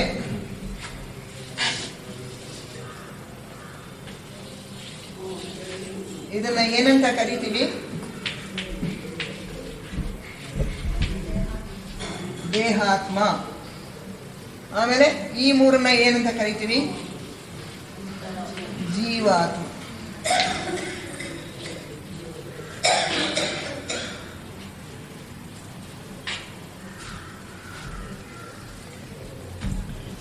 ಈ ಕೆಳಗಿನ 3 ದೇಹಗಳಿದೆಯಲ್ಲ, ಇವು 3 ಕೂಡ ಅಶಾಶ್ವತವಾದದ್ದು. ಯಾವ್ಯಾವುದು? ಸ್ಥೂಲ ದೇಹ, ಕಾಮದೇಹ ಮತ್ತು ಮನೋದೇಹ. ಇದು ಒಂದು ಜನ್ಮ ಇರುತ್ತೆ, ಒಂದು ಜನ್ಮ ಕಾಲ ಮಾತ್ರ ಇರುತ್ತೆ. ನಾವು ಸತ್ತಾಗ ಏನಾಗುತ್ತೆ? ಮೊದಲು ಯಾವ್ದು ಹೋಗುತ್ತೆ? ಸ್ಥೂಲ ದೇಹ. ಸತ್ತ ಮೇಲೆ ಇದನ್ನು ತಗೊಂಡೋಗಿ ಒಂದು ಸ್ವಲ್ಪ ಒಂದಿನ ಇಟ್ಕೊಳ್ಳೋಕ್ಕೂ ಹಿಂದೇಟ್ ಹಾಕ್ತಾರೆ, ಕೊಳೆಯೋಕೆ ಶುರುವಾಗ್ಬಿಡುತ್ತೆ, ಮನೆಯೆಲ್ಲ ವಾಸನೆ ಬಂದ್ಬಿಡುತ್ತೆ. ಎಷ್ಟು ಬೇಗ ಇದನ್ನ ಡಿಸ್ಪೋಸ್ ಆಫ್ ಮಾಡ್ಬೋದಪ್ಪ ಅಂತಾರೆ. ಅದುವರೆಗೂ ಅದಕ್ಕೆ ಉಪಚಾರ ಮಾಡಿದ್ದೇನೋ, ಊಟ ತಿಂಡಿ ಕೊಟ್ಟಿದ್ದೇನೋ ಎಲ್ಲನೂ ಆಯಿತು. ಅದಕ್ಕೆ ಯಾವಾಗ ಉಸಿರಾಟ, ಹೃದಯ ನಿಂತು ಹೋಯ್ತೋ, ತಗೊಂಡೋಗಿ ಸುಟ್ಟಾಕೋ ಇಲ್ಲ ಹೂತಾಕೋ ಅಂತ, ಅಲ್ಲಿಗೆ ಅದೇ ಕೆಲಸ ಮುಗೀತು. ಆಮೇಲೆ ಇದು ಸತ್ತ ಕೆಲವು 24 ಗಂಟೆ ಒಳಗೆ ಪ್ರಾಣಮಯ ಕೋಶ ಅದು ಹೊರಟೋಗುತ್ತಂತೆ. ಸಾಯವಾಗ ಏನಾಗುತ್ತೆ ಅಂದರೆ, ನಮ್ಮ ಪ್ರಾಣ ಶಕ್ತಿ ಅದಿರೋದು ಪ್ರಾಣಮಯ ಕೋಶದಲ್ಲಿ. ಪ್ರಾಣಮಯ ಕೋಶದಲ್ಲಿ ನಾಡಿಗಳ ಮೂಲಕ ಪ್ರಾಣಶಕ್ತಿ ಹರಿತಾ ಇದೆ. ಪ್ರತಿ ಗಳಿಗೆಯಲ್ಲಿಯೂ ಅಷ್ಟೇ. ಆ ಪ್ರಾಣಮಯ ಕೋಶ ಇಲ್ಲದೆ ಈ ಸ್ಥೂಲ ಅನ್ನಮಯ ಕೋಶ ಒಂದು ಗಳಿಗೆನೂ ಇರಲಾರ್ದು. ಇದರೊಳಗೆಲ್ಲ ಹಬ್ಬಿಕೊಂಡು ಆಚೆಗೂ ಇದೆಯಲ್ಲ, 72,000 ನಾಡಿಗಳಿದೆಯಂತೆ ಅದರಲ್ಲಿ. ಆ ನಾಡಿಗಳ ಮೂಲಕ ಪ್ರಾಣಶಕ್ತಿ ಹರಿತಾ ಇದೆ. ಪ್ರಾಣಶಕ್ತಿ ಎಲ್ಲಿಂದ ಬರುತ್ತೆ ನಮಗೆ? ಸೂರ್ಯನಿಂದಲೇ ಬರಬೇಕು. ಸೂರ್ಯನೇ ನಮ್ಮ ಕಣ್ಣಿಗೆ ಕಾಣಿಸ್ತಾ ಇರ್ತಕ್ಕಂಥ ದೇವರು. ದಿ ವಿಸಿಬಲ್ ಗಾಡ್, ದೃಶ್ಯ ದೇವರು ಸೂರ್ಯ. ಅವನಿಂದ ನಮಗೆ ಬೆಳಕು ಬರುತ್ತೆ, ಶಾಖ ಬರುತ್ತೆ, ಆಮೇಲೆ ಪ್ರಾಣಶಕ್ತಿ ಬರುತ್ತೆ. ಇನ್ನು ನಾನಾ ವಿಧವಾಗಿರ್ತಕ್ಕಂಥ ಅನೇಕ ಶಕ್ತಿಗಳು ನಮಗೆ ಸೂರ್ಯನಿಂದ ಬರುತ್ತೆ. ಆದ್ದರಿಂದ ಈ ಪ್ರಾಣಮಯ ಕೋಶದಲ್ಲಿ ಹರಿತಾ ಇರೋ ಶಕ್ತಿನ ನಮ್ಮ ಸ್ಪ್ಲೀನ್ ಚಕ್ರ, ಗುಲ್ಮದಲ್ಲಿರ್ತಕ್ಕಂಥ ಚಕ್ರ ಹೀರ್ಕೊಂಡು ಅದನ್ನು 7 ಭಾಗಗಳಾಗಿ ಒಡೆದು ಎಲ್ಲ ನಾನಾ ಚಕ್ರಗಳಿಗೂ ಕೂಡ ಅದನ್ನು ಕೊಡುತ್ತೆ. ಅದರಿಂದ ನಮ್ಮ ದೇಹದ ಎಲ್ಲ ಕ್ರಿಯೆಗಳು ನಡೀತಾ ಇದೆ. ಪಚನ ಕ್ರಿಯೆ, ಹೃದಯದ ಕ್ರಿಯೆ, ಶ್ವಾಸಕೋಶ ಕ್ರಿಯೆ ಎಲ್ಲನೂ ನಡೆಯೋದು ಕೂಡ ಪ್ರಾಣಶಕ್ತಿಯ ಮೂಲಕ. ಈ ಸಾಯೋ ಗಳಿಗೆಯಲ್ಲಿ ಈ ನಾಡಿಗಳಲ್ಲೆಲ್ಲ ಹಬ್ಕೊಂಡಿದೆಯಂತೆ ನಮ್ಮ ಬುದ್ಧಿ ದೇಹದಿಂದ ಬಂದಿರೋ ಒಂದು ತಂತು. ಆ ತಂತು ಎಲ್ಲ ಬಿಡಿಸ್ಕೊಂಡು ಹೃದಯದ ಹತ್ರ ಬಂದು ಸುತ್ತಕೊಂಡು, ಆವಾಗ ಹೃದಯದಿಂದ ಇನ್ನು ಮೇಲಕ್ಕೆ ಎದ್ದು ದ್ವಿತೀಯ ಸುಷುಮ್ನ ನಾಡಿ ಮೂಲಕ, ಬ್ರಹ್ಮರಂಧ್ರದ ಮೂಲಕ ಆಚೆಗೆ ಹೊರಟೋಗುತ್ತೆ. ಪ್ರಾಣಮಯ ಕೋಶ ಆಚೆಗೆ ಹೊರಟೋಗುತ್ತೆ. ಇದು ಒಂದು ಫೋಟೋಗ್ರಾಫ್ ಕೂಡ ಬಂದಿತ್ತು. ಒಂದು ಆಪರೇಷನ್ ಅಮೆರಿಕಾದಲ್ಲಿ ಮಾಡ್ತಾ ಇದ್ದಾಗ ಒಬ್ಬ ಹೆಂಗಸು ಆಪರೇಷನ್ ಮಾಡ್ತಾ ಇದ್ದಾಗಲೇ ಆಪರೇಟಿಂಗ್ ಟೇಬಲ್ ಮೇಲೆ ಸತ್ತೋದ್ಲು ಅವಳು. ಆಮೇಲಿಂದ ಯಾಕೆ ಇವಳು ಸತ್ತೋದ್ಲು, ಏನು ಕಾರಣ ಅಂಥೇಳಿ ವಿಡಿಯೋ ತೆಗೆದಿದ್ರು. ವಿಡಿಯೋ ಹಾಕಿ ನೋಡಿದ್ರೆ ಆ ಗಳಿಗೆಯಲ್ಲಿ ಅವಳ ತಲೆಯಿಂದ ಒಂದು ದೊಡ್ಡ ಶರೀರ, ಸೂಕ್ಷ್ಮ ಶರೀರ ಹೊರಟು ಸೀಲಿಂಗು ಅದ್ರ ಮೂಲಕ ಹಾರು ಹೊರಟೋಯ್ತು. 72 ಫ್ರೇಮ್ನಲ್ಲಿ ಬಂದಿದೆ ಅದು ವಿಡಿಯೋದಲ್ಲಿ. ಅದರಲ್ಲಿ ಒಂದು ಫ್ರೇಮನ್ನು ಎಷ್ಟೋ ಪತ್ರಿಕೆಗಳಲ್ಲಿ ಹಾಕಿದ್ರು. ಒಂಥರ ಹೇಜಿಯಾಗಿದೆ, ಮಸುಕಾಗಿರೋ ಒಂದು ಶರೀರದ ಚಿತ್ರ. ಇದು ಮನುಷ್ಯನ ಆತ್ಮ ಹೊರಗೆ ಹೋಗ್ತಾ ಇರೋದು ಅಂತ ಬರೆದಿದ್ರು. ಆತ್ಮ ಅಲ್ಲ, ಅದು ಪ್ರಾಣಮಯ ಕೋಶ. ಆ ಪ್ರಾಣಮಯ ಕೋಶ ಅದು ಏನೋ ಅಕಸ್ಮಾತ್ ಅದು ವಿಡಿಯೋದಲ್ಲಿ ಕಾಣಿಸ್ಕೊಂಡಿದೆ. ಸಾಧಾರಣವಾಗಿ ಇದು ಫೋಟೋಗ್ರಫಿಗೂ ಸಿಗೋಲ್ಲ. ಪ್ರಾಣಮಯ ಕೋಶ ಬ್ರಹ್ಮರಂಧ್ರದಿಂದ ಹೊರಟು ಆಚೆಗೆ ಬಂದ್ಬಿಡುತ್ತೆ. ಮನುಷ್ಯ ಸತ್ತೋಗುತ್ತಾನೆ, ಅಂದರೆ ಅನ್ನಮಯ ಕೋಶ ಸತ್ತೋಗುತ್ತೆ. ಈ ಪ್ರಾಣಮಯ ಕೋಶಕ್ಕೆ ಸ್ವತಂತ್ರವಾಗಿ ಬಾಳೋ ಶಕ್ತಿ ಇಲ್ಲ. It cannot function independently. ಏನಿದ್ರೂ ಕೂಡ ಅದು ಅನ್ನಮಯ ಕೋಶದ ಜೊತೆಗೆ ಬಾಳತ್ತೆ ಹೊರತು ಸ್ವತಂತ್ರವಾಗಿ ನಮ್ಮ ಕಾಮದೇಹ, ಮನೋದೇಹ ಇದೆಲ್ಲ ಸ್ವತಂತ್ರ ದೇಹಗಳು. ಆ ಥರ ಇಲ್ಲ ಪ್ರಾಣಮಯ ಕೋಶ. ಆದ್ದರಿಂದ ಮನುಷ್ಯನಿಗೆ ಅಲ್ಲಿ ಪ್ರಜ್ಞೆ ಇರೋಲ್ಲ.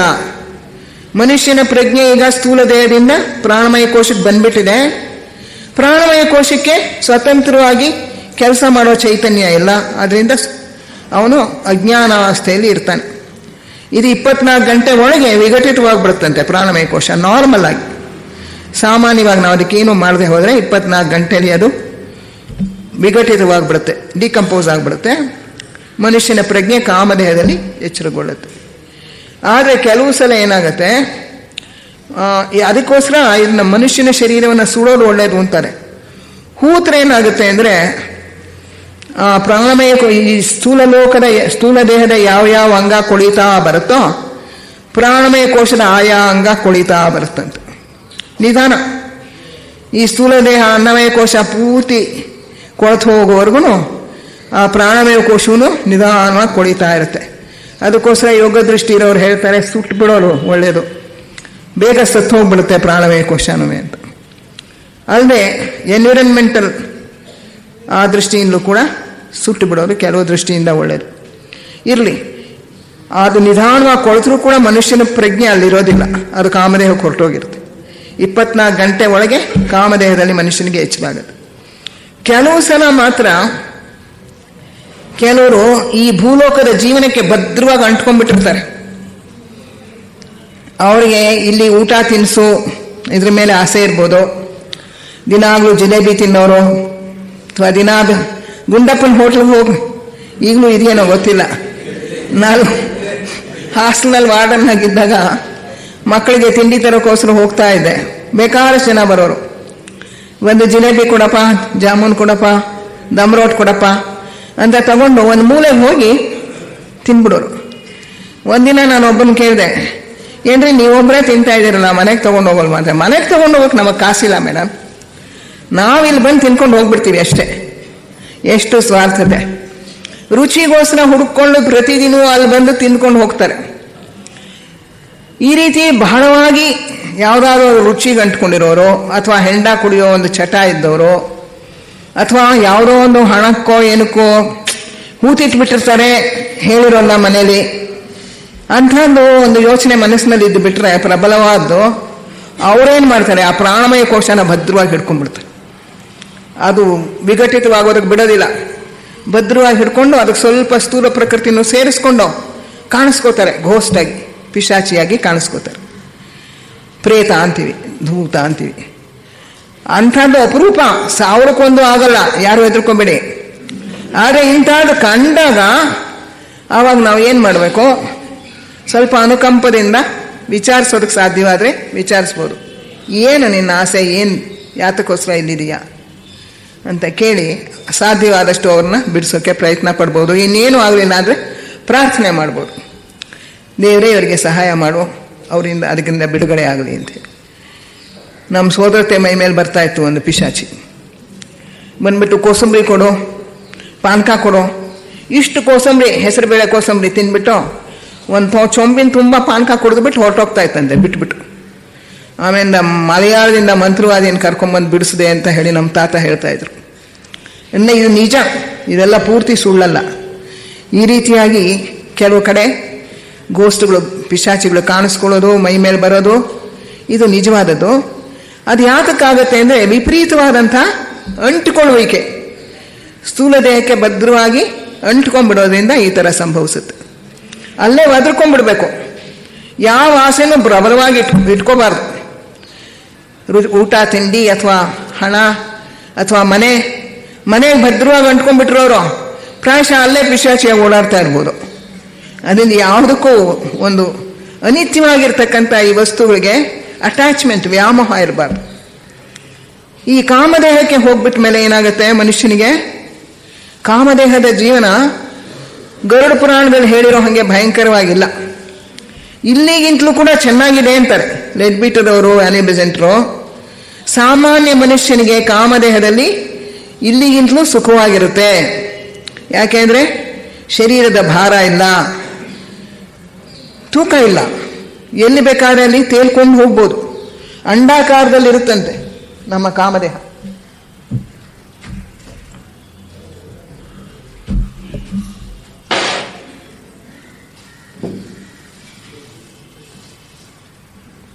ಇದು ನಮ್ಮ ಸ್ಥೂಲ ದೇಹ ಅಂತ ಅನ್ಕೊಳ್ಳೋಣ.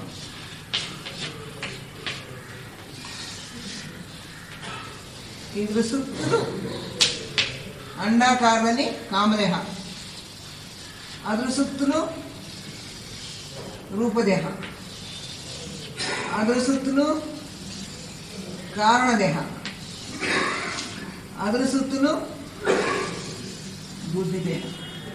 ಇದಕ್ಕೆ ಅಂಟ್ಕೊಂಡಿರೋ ಹಾಗೇನೆ ಪ್ರಾಣಮಯ ಕೋಶ.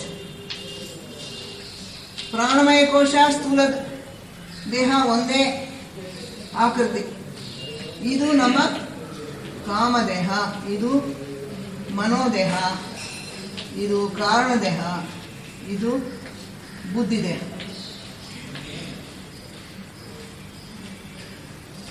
ಕಾಮದೇಹದಲ್ಲಿ ಈ ಅಂಡಾಕೃತಿಯ ದೇಹ ಇದೆ ನಮಗೆ.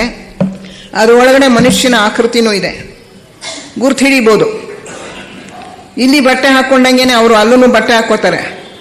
ಅಂದರೆ ಈ ತರಹ ಕಾಟನ್ ಬಟ್ಟೆ ಅಲ್ಲ, ಮನಸ್ಸಿನಿಂದ, ಚಿತ್ರದಿಂದ, ಮನೋಬಲದಿಂದ ಸೃಷ್ಟಿಯಾಗಿರೋದು ಬಟ್ಟೆ. ಸಾಧಾರಣವಾಗಿ ಇಲ್ಲಿ ಯಾವ ಥರ ವೇಷಭೂಷಣಗಳಿರುತ್ತೋ ಸತ್ತ ಮೇಲೂ ಅದೇ ಥರ ವೇಷಭೂಷಣಗಳನ್ನು ಧರಿಸ್ಕೊಂಡಿರ್ತಾರೆ ಅಂತ ಗುರ್ತು ಹಿಡಿಬೋದು. ಅಲ್ಲಿ ಆಹಾರ ಬೇಕಿಲ್ಲ, ಬಾಯಾರಿಕೆ ಇಲ್ಲ, ಹೊಟ್ಟೆ ತುಂಬಿಸ್ಕೊಳ್ಳೋ ಅಗತ್ಯ ಇಲ್ಲ, ಉದ್ಯೋಗ ಮಾಡಬೇಕಾಗಿಲ್ಲ. ಇನ್ನೇನು ಕಾರು, ರಿಕ್ಷಾ ಏನೂ ಬೇಕಿಲ್ಲ, ತೇಲ್ಕೊಂಡು ಎಲ್ಲಿಗೆ ಬೇಕಾದ್ರೆ ಅಲ್ಲಿ ಹೋಗ್ಬೋದು. ಇದರಿಂದ ಅಲ್ಲಿಯ ಜೀವನ ಬಹಳ ಸುಖಕರ. ಇಲ್ಲಿ ಇಂಥ ಕಡೆ ಬೇಕಾದಷ್ಟು ಜನ ಸತ್ತೋರು ಬಂದು ಲೆಕ್ಚರ್ ಕೇಳ್ತಾ ಇರ್ಬೋದು ಅವ್ರ ಕಾಮದೇಹಗಳಲ್ಲಿ. ಎಲ್ಲಿಲ್ಲ ಭಾಷಣಗಳು ನಡೀತಾ ಇದ್ರೆ ಅಲ್ಲಿ ಹೋಗಿ ಕೇಳ್ಬೋದು, ಲೈಬ್ರರಿ ಇದ್ರೆ ಹೋಗಿ ಓದ್ಬೋದು, ಮ್ಯೂಸಿಯಂಗೆ ಹೋಗಿ ನೋಡ್ಬೋದು, ಕಾಶ್ಮೀರ ನೋಡಬೇಕು ಅಂತಿದ್ರೆ ಹೋಗಿ ನೋಡ್ಬೋದು, ಸ್ವಿಟ್ಜರ್ಲೆಂಡ್ ನೋಡಬೇಕು ಅಂತಿದ್ರೆ ನೋಡ್ಬೋದು. ಈ ಭೂಲೋಕದ ಪ್ರತಿಯೊಂದರ ಒಂದು ರಿಫ್ಲೆಕ್ಷನ್, ಪ್ರತಿಬಿಂಬ ಅಲ್ಲಿರುತ್ತೆ. ಆದ್ದರಿಂದ ಆರಾಮಾಗಿರುತ್ತಂತೆ ಅಲ್ಲಿ ಜೀವನ. ಯಾರಿಗೆ ತುಂಬ ಈ ದುಶ್ಚಟಗಳಿರುತ್ತವೋ, ಹೆಂಡ ಕುಡಿಯೋದು ಅಥವಾ ಒಂದು ಊಟ ತಿಂಡಿ ಮೇಲೆ ಬಹಳ ಆಸೆ, ಅಥವಾ ಸಿಗರೇಟ್ ಸೇದಲೇಬೇಕು ಅನ್ನೋದು, ಇಂಥದ್ದಿದ್ರೆ ಅವರಿಗೆ ಅಲ್ಲಿ ಕಷ್ಟ. ಯಾಕೆಂದರೆ ಆಸೆ ಏಳುತ್ತೆ, ತೀರಿಸ್ಕೊಳ್ಳೋಕೆ ಮಾರ್ಗ ಇಲ್ಲ, ತುಂಬ ಫ್ರಸ್ಟ್ರೇಷನ್, ನಿರಾಸೆ ಆಗುತ್ತೆ. ಆ ಆಸೆ ಶಕ್ತಿಯೆಲ್ಲ ಕರ್ಗೋವರೆಗೂ ಅವರು ಸಂಕಟ ಅನುಭವಿಸ್ತಾರೆ. ಯಾರು ಬಂದು ಗಂಟ್ಲಿಗೇನು ಹುಯ್ಯಲ್ಲ, ಆ ಆಸೆ ತೀರಿಸ್ಕೊಳ್ಳೋಕ್ಕಾಗದೆ ಅವರು ಸಂಕಟ ಪಡ್ತಾರೆ ಅಷ್ಟೆ. ಈ ಒಂದು 30-40 ವರ್ಷಗಳ ಕಾಲ ನಾವು ಅಲ್ಲಿರ್ಬೋದು. ಆಮೇಲೆ ಎಲ್ಲಿಗೆ ಹೋಗ್ತೀವಿ? ರೂಪದೇಹಕ್ಕೆ, ನಮ್ಮ ಪ್ರಜ್ಞೆ ಮನೋದೇಹಕ್ಕೆ ಹೋಗ್ತೀವಿ. ಮನೋದೇಹದಲ್ಲಿ ವಾಸ ಬಹಳ ಚೆನ್ನಾಗಿರ್ತಂತೆ, ಸ್ವರ್ಗವಾಸ. ಯಾಕೆಂದರೆ ಅಲ್ಲಿ ಸ್ವಾರ್ಥಯುತವಾದ ಆಲೋಚನೆಗಳು, ಭಾವನೆಗಳು ಕಳೆದು ಹೋಗ್ಬಿಟ್ಟು ನಿಸ್ವಾರ್ಥ ಆಲೋಚನೆಗಳು, ನಿಸ್ವಾರ್ಥ ಭಾವನೆಗಳನ್ನು ತಗೊಂಡು ಹೋಗ್ತೀವಿ ಸ್ವರ್ಗಕ್ಕೆ. ಅವುಗಳೆಲ್ಲ ಅಲ್ಲಿ ಫಲ ಕೊಡುತ್ತವೆ. ಒಂದು ಮನೆ ಒಂದು ಆಸ್ಪತ್ರೆ ಕಟ್ಟಿಸ್ಬೇಕು ಅಂತ ಇಲ್ಲಿ ಯೋಚನೆ ಮಾಡಿರ್ತೀವಿ, ಕಟ್ಸೋಕ್ಕಾಗಲ್ಲ, ಅಲ್ಲಿ ಕಟ್ಟಿಸ್ಬೋದು. ಮನಸ್ಸಿನಲ್ಲಿ ನಾವು ಏನು ಸಂಕಲ್ಪ ಮಾಡ್ತೀವೋ ತಕ್ಷಣ ಅದು ರೂಪ ತಾಳ್ಬಿಡುತ್ತೆ. ಎಂಥ ಆಸ್ಪತ್ರೆ ಅಂದರೆ ಅಂಥ ಆಸ್ಪತ್ರೆ, ಬದಲಾಯಿಸೋದೇ ಬದಲಾಯಿಸ್ಬೋದು. ಇನ್ನೊಂದು ಫ್ಲೋರ್ ಕಟ್ಟು ಅಂದರೆ ಕಟ್ಟುತ್ತೆ. ನಾವು ಏನು ಯೋಚನೆ ಮಾಡ್ಕೊಳ್ತೀವೋ ಅದು ಅಲ್ಲಿ ಆಕಾರ ತಾಳುತ್ತೆ. ಅನಾಥಾಲಯ ಬೇಕಾದವ್ರು ಕಟ್ಟಿಸ್ಕೋಬೋದು, ಆಸ್ಪತ್ರೆ ಕಟ್ಟಿಸೋರು ಕಟ್ಟಿಸ್ಕೋಬೋದು, ಭಾಷಣ ಕೊಡಬೇಕು ಅನ್ನೋರು ಭಾಷಣ ಕೊಡ್ಬೋದು. ನಮ್ಮ ಇಷ್ಟ ಪ್ರಕಾರ ನಾವು ಆ ಇಷ್ಟಗಳೆಲ್ಲ ಅಲ್ಲಿ ಸಿದ್ಧಿಸುತ್ತೆ. ಅದಕ್ಕೆ ಪುರಾಣಗಳನ್ನ ಹೇಳ್ತಾರೆ, ಕಾಮಧೇನು ಕಲ್ಪವೃಕ್ಷ ನೀವು ಕೇಳಿದ್ದು ಕೊಡುತ್ತೆ ಅಂತಾರೆ. ಅಲ್ಲಿ ಕಾಮಧೇನು ಇಲ್ಲ, ಕಲ್ಪವೃಕ್ಷ ಇಲ್ಲ. ನಾವು ಏನು ನೆನೆಸ್ಕೊಳ್ತೀವೋ ಅದು ಆಕಾರ ತಾಳುತ್ತೆ.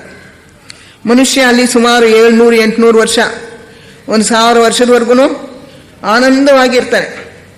ಅವನ ಒಳ್ಳೆಯ ಆಲೋಚನೆಗಳು, ಭಾವನೆಗಳು ಎಲ್ಲವೂ ಕೂಡ ವೃದ್ಧಿಯಾಗತ್ವೆ, ಅವನಿಗೆ ಬೆಳವಣಿಗೆ ಆಗುತ್ತೆ ಅಲ್ಲಿ. ಅನಂತರ ಆ ಫಲವೂ ತೀರು ಹೋಗ್ಬಿಟ್ಟ ಮೇಲೆ ಕಾರಣ ದೇಹಕ್ಕೆ ಹೋಗ್ತೀವಿ.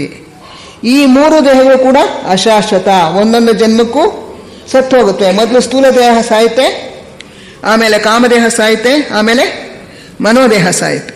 ಎಲ್ಲಿಗೆ ಹೋಗ್ತಾನೆ ಮನುಷ್ಯ? ಅವನ ಪ್ರಜ್ಞೆ ಎಲ್ಲಿ ಹೋಗುತ್ತೆ? ಕಾರಣ ದೇಹಕ್ಕೆ ಹೋಗುತ್ತೆ. ಕಾರಣದೇಹ ಮನೋದೇಹಕ್ಕಿಂತಲೂ ಸೂಕ್ಷ್ಮವಾಗಿರೋ ಕಾರಣದೇಹ, ಅದು ನಮ್ಮ ಶಾಶ್ವತವಾದ ದೇಹ. ಈ ಉಳಿದ 3 ದೇಹಗಳಿದೆಯಲ್ಲ, ಜೀವಾತ್ಮನ 3 ಉಪಾಧಿಗಳು ಯಾವ್ಯಾವುದದು? ಆತ್ಮದೇಹ, ಬುದ್ಧಿದೇಹ, ಕಾರಣದೇಹ. ಇದು 3 ಕೂಡ ಜನ್ಮದಿಂದ ಜನ್ಮಕ್ಕೆ ಬದಲಾಗುತ್ತೋ? ಇವು ಜನ್ಮದಿಂದ ಜನ್ಮಕ್ಕೆ ಬದಲಾಗೋದಿಲ್ಲ, ಶಾಶ್ವತ ಉಪಾಧಿಗಳು. ಕೆಳಗಿನ 3 ಅಶಾಶ್ವತ, ಜನ್ಮದಿಂದ ಜನ್ಮಕ್ಕೆ ಬದಲಾಗತ್ವೆ. ಈ ಕಾರಣದೇಹಕ್ಕೆ ಹೋದ್ಮೇಲೆ ಮನುಷ್ಯ ಏನು ಮಾಡ್ತಾನೆ? ಇದುವರೆಗೂ ಪಡೆದಿರೋ ಅನುಭವಗಳನ್ನೆಲ್ಲ ಅವನು ಜೀರ್ಣಿಸ್ಕೊಂಡು ಪಾಠ ಕಲ್ತಿರ್ತಾನೆ. ಕಾಮದೇಹದಲ್ಲಿದ್ದಾಗ ಏನು ಪಾಠ ಕಲ್ತ್ಕೊಂಡ?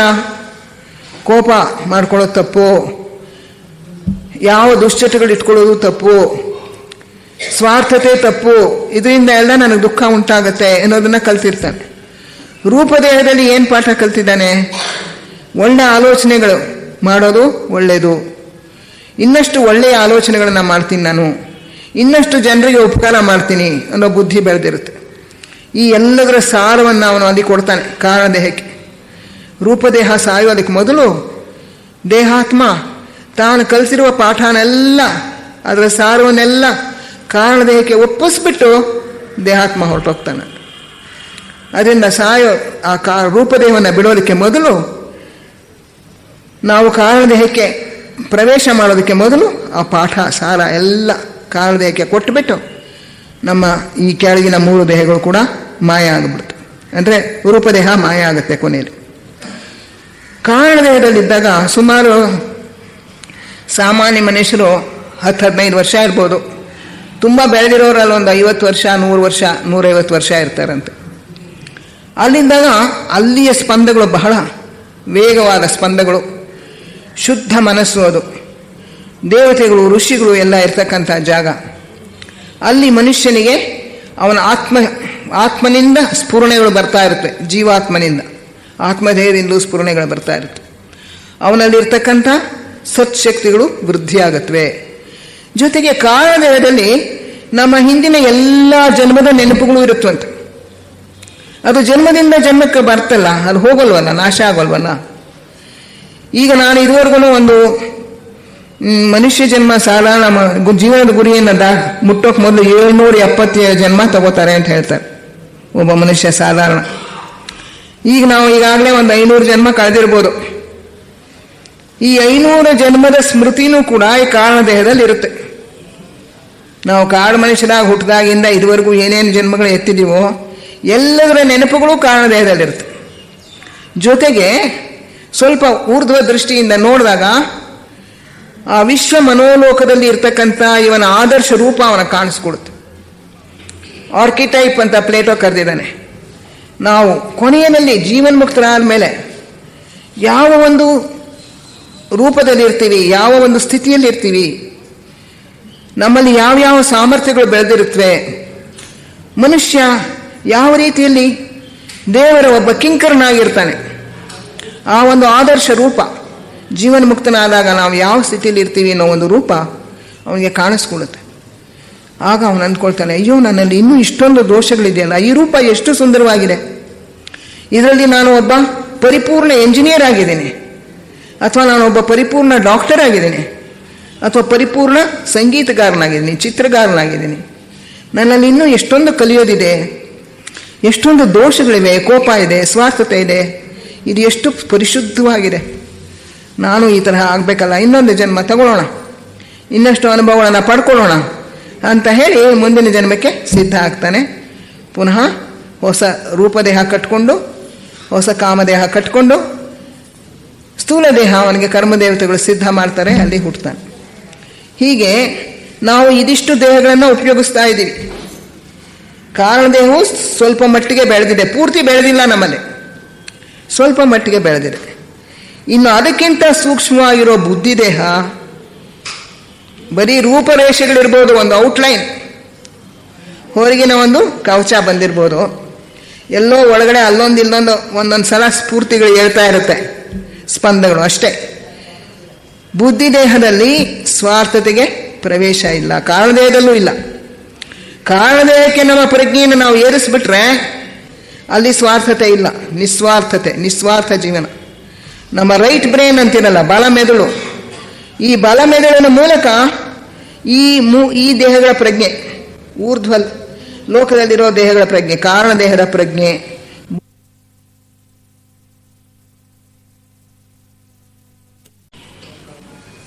ಪರಿಶುದ್ಧ ಯಾವ್ಯಾವುದಾಗಬೇಕು ಹೇಳಿ ನೋಡೋಣ.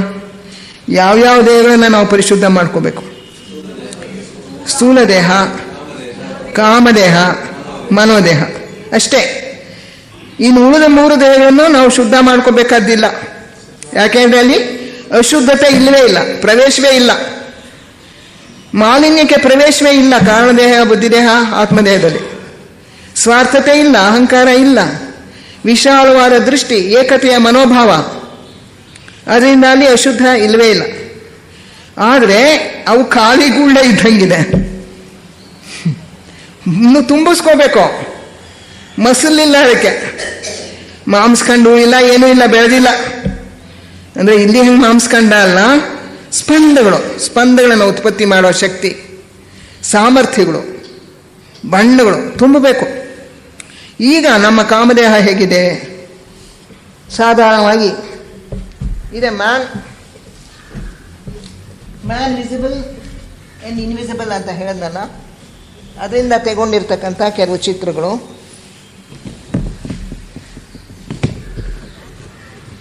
The astral body of the average man, ಒಬ್ಬ ಸಾಮಾನ್ಯ ಮನುಷ್ಯನ ಕಾಮದೇಹ ಹೇಗಿದೆ ಅಂತ ತೋರಿಸಿದ್ದಾರೆ.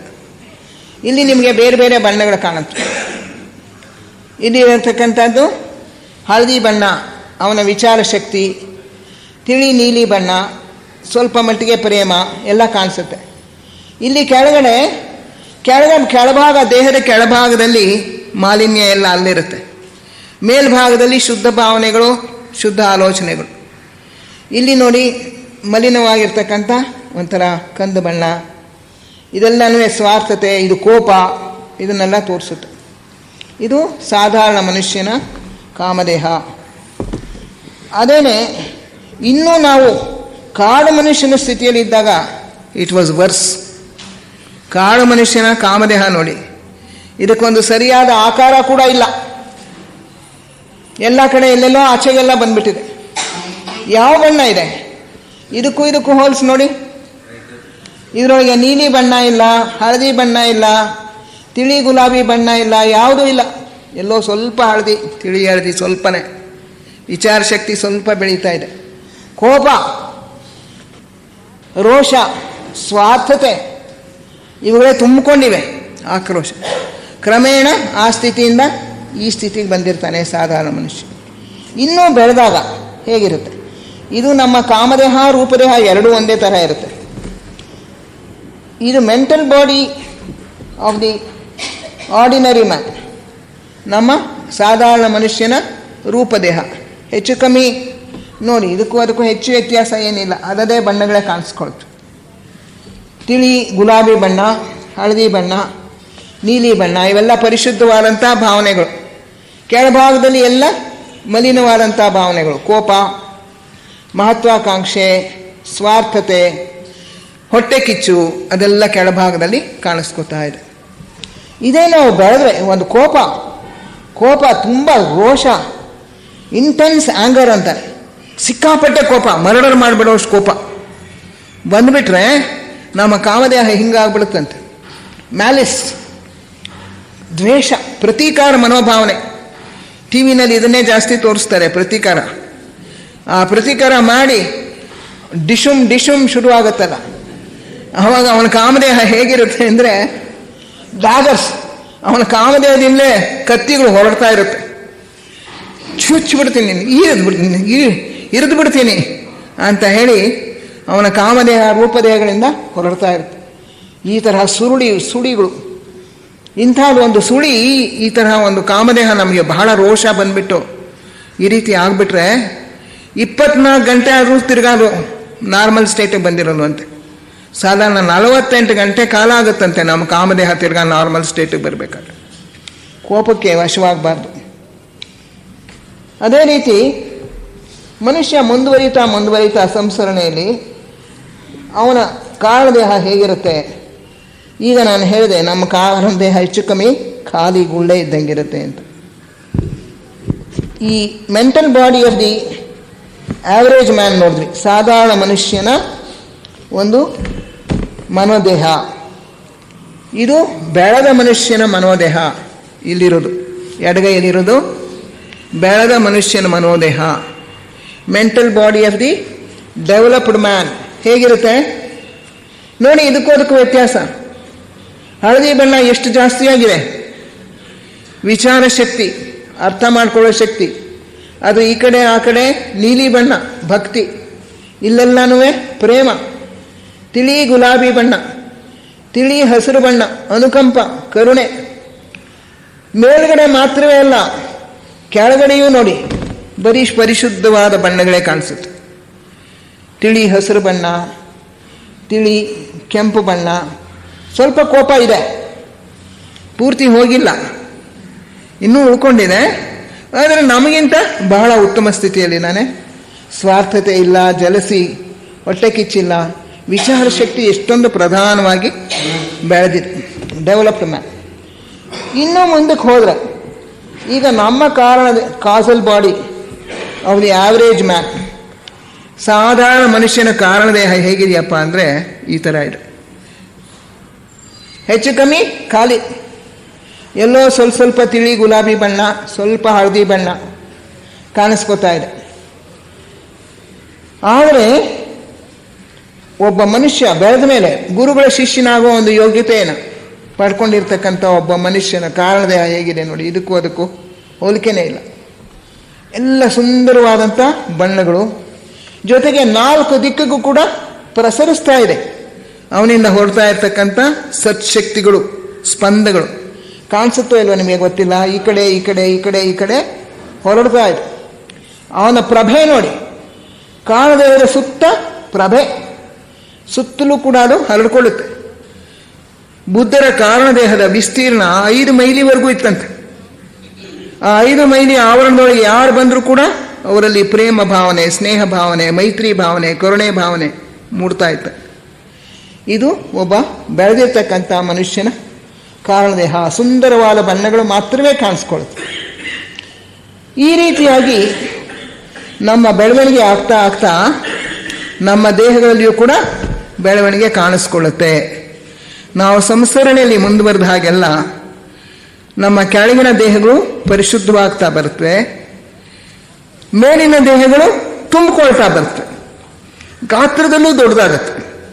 ಕಾರಣದೇಹ ಗಾತ್ರದಲ್ಲೂ ಉಬ್ಬುತ್ತೆ, ಸುಂದರವಾದ ಬಣ್ಣಗಳಿಂದ ತುಂಬಿಕೊಳ್ಳುತ್ತೆ ಮತ್ತು ಸ್ಪಂದಗಳನ್ನು ಸುತ್ತ ಹರಡಿಸುತ್ತೆ. ಬೇರೆಯವ್ರನ್ನೂ ಕೂಡ ಒಳ್ಳೆಯವರನ್ನು ಮಾಡೋದಕ್ಕೆ ಪ್ರಯತ್ನ ಪಡ್ತಾ ಇರುತ್ತೆ. ಆ ಸ್ಪಂದಗಳು ಪ್ರೀತಿಯ ಸ್ಪಂದಗಳು, ಭಕ್ತಿಯ ಸ್ಪಂದಗಳು, ಅನುಕಂಪದ ಸ್ಪಂದಗಳು, ಕರುಣೆಯ ಸ್ಪಂದಗಳು ಸುತ್ತ ಪ್ರಸರಿಸಿ ಬೇರೆಯವರ ದೇಹವನ್ನು ತಾಡಿಸಿ ಅವರಲ್ಲಿಯೂ ಅದೇ ಮನೋಭಾವನೆಯನ್ನು ಉತ್ಪತ್ತಿ ಮಾಡೋಕೆ ನೋಡ್ತಾ ಇರುತ್ತೆ. ಈಗ ಒಂದು ಗಲಾಟೆ ಆಯಿತು ಅಂದರೆ ನಮ್ಮ ಭಾವನೆಗಳು ಹೇಗೆ ಹರಡ್ಕೊಳ್ಳುತ್ತೆ ಅನ್ನೋದು ನಮಗೆ ಗೊತ್ತು. ಹಿಂದೂ ಮುಸ್ಲಿಂ ಗಲಾಟೆ ಆಯಿತು ಅಂದ್ಕೊಳ್ಳಿ, ನಾರ್ಮಲ್ ಆಗಿ ಹಿಂದೂಗಳ ಮೇಲೆ ಅಥವಾ ಮುಸ್ಲಿಮರ ಮೇಲೆ ದ್ವೇಷ ಇಲ್ಲದೆ ಇದ್ದವರು ಕೂಡ ಆವಾಗ ದ್ವೇಷ ತೋರಿಸ್ಬಿಡ್ತಾರೆ. ಆವಾಗ ಹೋಗಿ ನಾವು ಮಾರ್ಕೆಟ್ನಲ್ಲಿ ಎಲ್ಲರೂ ಸಿಕ್ಕಾಕೊಂಡು ಆ ಗುಂಪಿನಲ್ಲಿ ಇದ್ದರೆ ಅದೇ ಭಾವನೆಗಳು ನಮ್ಮ ಮನಸ್ಸಿನಲ್ಲೂ ಬರೋಕ್ಕೆ ಶುರುವಾಗ್ಬಿಡುತ್ತೆ. ಯಾಕೆಂದರೆ ಅವರ ಭಾವನೆಗಳು ನಮ್ಮ ಕಾಮದೇಹದ ಮೇಲೆ, ಮನೋದೇಹದ ಮೇಲೆ ತಾಡಿಸಿ ಅಂಥದ್ದೇ ಭಾವನೆಯನ್ನು ಉತ್ಪತ್ತಿ ಮಾಡೋಕೆ ನೋಡುತ್ತೆ.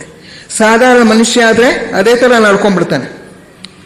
ವಿಚಾರವಂತನಾದರೆ ಅದಕ್ಕೆ ಇಂಬುಗೊಡದೆ ಮನೆಗೆ ವಾಪಸ್ ಬರ್ತಾನೆ. ಅದರಿಂದ ಗುಂಪಿನಲ್ಲಿ ಇರುವಾಗ ಬೇಕಾದಷ್ಟು ಕೊಲೆಗಳು, ದರೋಡೆಗಳು, ಸುಡೋದು, ಬಸ್ಗಳು ನಾಶ ಮಾಡೋದು ಎಲ್ಲ ನಡೆದು ಹೋಗ್ಬಿಡುತ್ತೆ. ಗುಂಪಿನ ಮನೋಭಾವ. ಅದರಿಂದ ನಮ್ಮ ಭಾವನೆಗಳು, ಆಲೋಚನೆಗಳು ಇದೆಯಲ್ಲ, ಇವು ಸಾಂಕ್ರಾಮಿಕ. ಸಾಂಕ್ರಾಮಿಕ ಅಂದ್ರೇನು? ಒಬ್ಬರಿಂದ ಒಬ್ಬರಿಗೆ ಹರಡ್ಕೊಂಡು ಹೋಗುತ್ತೆ. ಆದ್ರಿಂದ ಇದು ಒಂದು ಪ್ರಬಲವಾದ ಆಯುಧ ಕೂಡ. ನಾವು ನಮ್ಮ ಮನಃಶಕ್ತಿ, ಭಾವನೆಗಳ ಶಕ್ತಿನ ಬೆಳೆಸ್ಕೊಂಡ್ರೆ ಅದನ್ನ ಪ್ರಪಂಚಕ್ಕೆ ಒಳ್ಳೇದು ಮಾಡೋದಕ್ಕೆ ಉಪಯೋಗಿಸ್ಬೋದು. ತಪಸ್ಸುಗಳು ಮಾಡೋದು ಅದೇನೆ. ತಪಸ್ಸು ಕೂತ್ಕೋತಾರೆ, ಧ್ಯಾನ ಕೂತ್ಕೋತಾರೆ. ಬುದ್ಧನೂ ಕೂಡ ಗಂಟೆಗಟ್ಟಲೆ ಧ್ಯಾನ ಮಾಡ್ತಾ ಇದ್ದ ಪ್ರತಿದಿನ. ಏನ್ ಮಾಡ್ತಾರೆ ಆ ಕಾಲದಲ್ಲಿ ಅಂದ್ರೆ, ಉನ್ನತವಾದ ಆಲೋಚನೆಗಳನ್ನ, ಭಾವನೆಗಳನ್ನು ಉತ್ಪತ್ತಿ ಮಾಡಿ ಪ್ರಪಂಚಕ್ಕೆಲ್ಲ ಕಳಿಸ್ತಾ ಇರ್ತಾರೆ ಪ್ರವಾಹ ರೂಪದಲ್ಲಿ. ಆ ಪ್ರವಾಹ ರೂಪದಲ್ಲಿ ಅವರು ಹರಿಸ್ತಕ್ಕಂಥ ಸ್ಪಂದಗಳು ಬೇರೆಯವ್ರನ್ನ ತಾಡಿಸಿ ಅವರಲ್ಲಿ ಒಳ್ಳೆಯ ಭಾವನೆಗಳನ್ನ, ಒಳ್ಳೆಯ ಯೋಚನೆಗಳನ್ನ ಉತ್ಪತ್ತಿ ಮಾಡುತ್ತೆ. ಅದರಿಂದಲೇ ಪ್ರಪಂಚ ನಿಧಾನವಾಗಿ ಮುಂದುವರಿತಾ ಇರೋದು. ಇನ್ನು ಬುದ್ಧಿದೇಹ ಅಂತಸ್ಫೂರ್ತಿ, ಅಂತರ್ಬೋಧೆಯ ದೇಹ ನಮ್ಮಲ್ಲಿ ಇನ್ನೂ ಬೆಳೆದಿಲ್ಲ. ಇದನ್ನು ನಾವು ಹೇಗೆ ಬೆಳೆಸ್ಕೋಬಹುದು? ಎರಡು ಮಾರ್ಗ ಇದೆ. ಒಂದು, ನಮ್ಮ ರೂಪದೇಹವನ್ನು ಕಟ್ಕೊಂಡು, ಕಾರಣದೇಹವನ್ನು ಕಟ್ಕೊಂಡು ಆಮೇಲೆ ಬುದ್ಧಿದೇಹವನ್ನು ಕಟ್ಕೊಳ್ಳೋದು. ಒಳ್ಳೆಯ ಆಲೋಚನೆಗಳು, ಒಳ್ಳೆಯ ಭಾವನೆಗಳು, ನಿಸ್ವಾರ್ಥ ಆಲೋಚನೆಗಳು, ನಿಸ್ವಾರ್ಥ ಭಾವನೆಗಳನ್ನು ನಾವು ಹೆಚ್ಚೆಚ್ಚು ಉತ್ಪತ್ತಿ ಮಾಡಿದಷ್ಟು ಕೂಡ ಬುದ್ಧಿದೇಹ ಬೆಳೆಯುತ್ತೆ.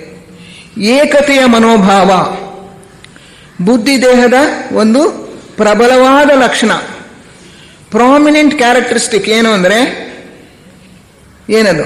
ಏಕತೆಯ ಮನೋಭಾವ. ಪ್ರಪಂಚವೆಲ್ಲ ಒಂದು, ಮಾನವ ಕೋಟಿಯೆಲ್ಲ ಒಂದೇ ಒಂದು ಜೀವ ಚೈತನ್ಯ ಎಲ್ಲರಲ್ಲಿಯೂ ಕೆಲಸ ಮಾಡ್ತಾ ಇದೆ. ನಾವೆಲ್ಲರೂ ಕೂಡ ಭಗವಂತನ ಮಕ್ಕಳು. ಭಗವಂತ ಅಂತ ನಂಬದೇ ಹೋಗಲಿ, ನಾವೆಲ್ಲರೂ ಒಂದೇ. ಆ ಏಕತೆಯ ಮನೋಭಾವ ಅದು ಬುದ್ಧಿದೇಹದ ಒಂದು ಪ್ರಧಾನವಾದ ಲಕ್ಷಣ.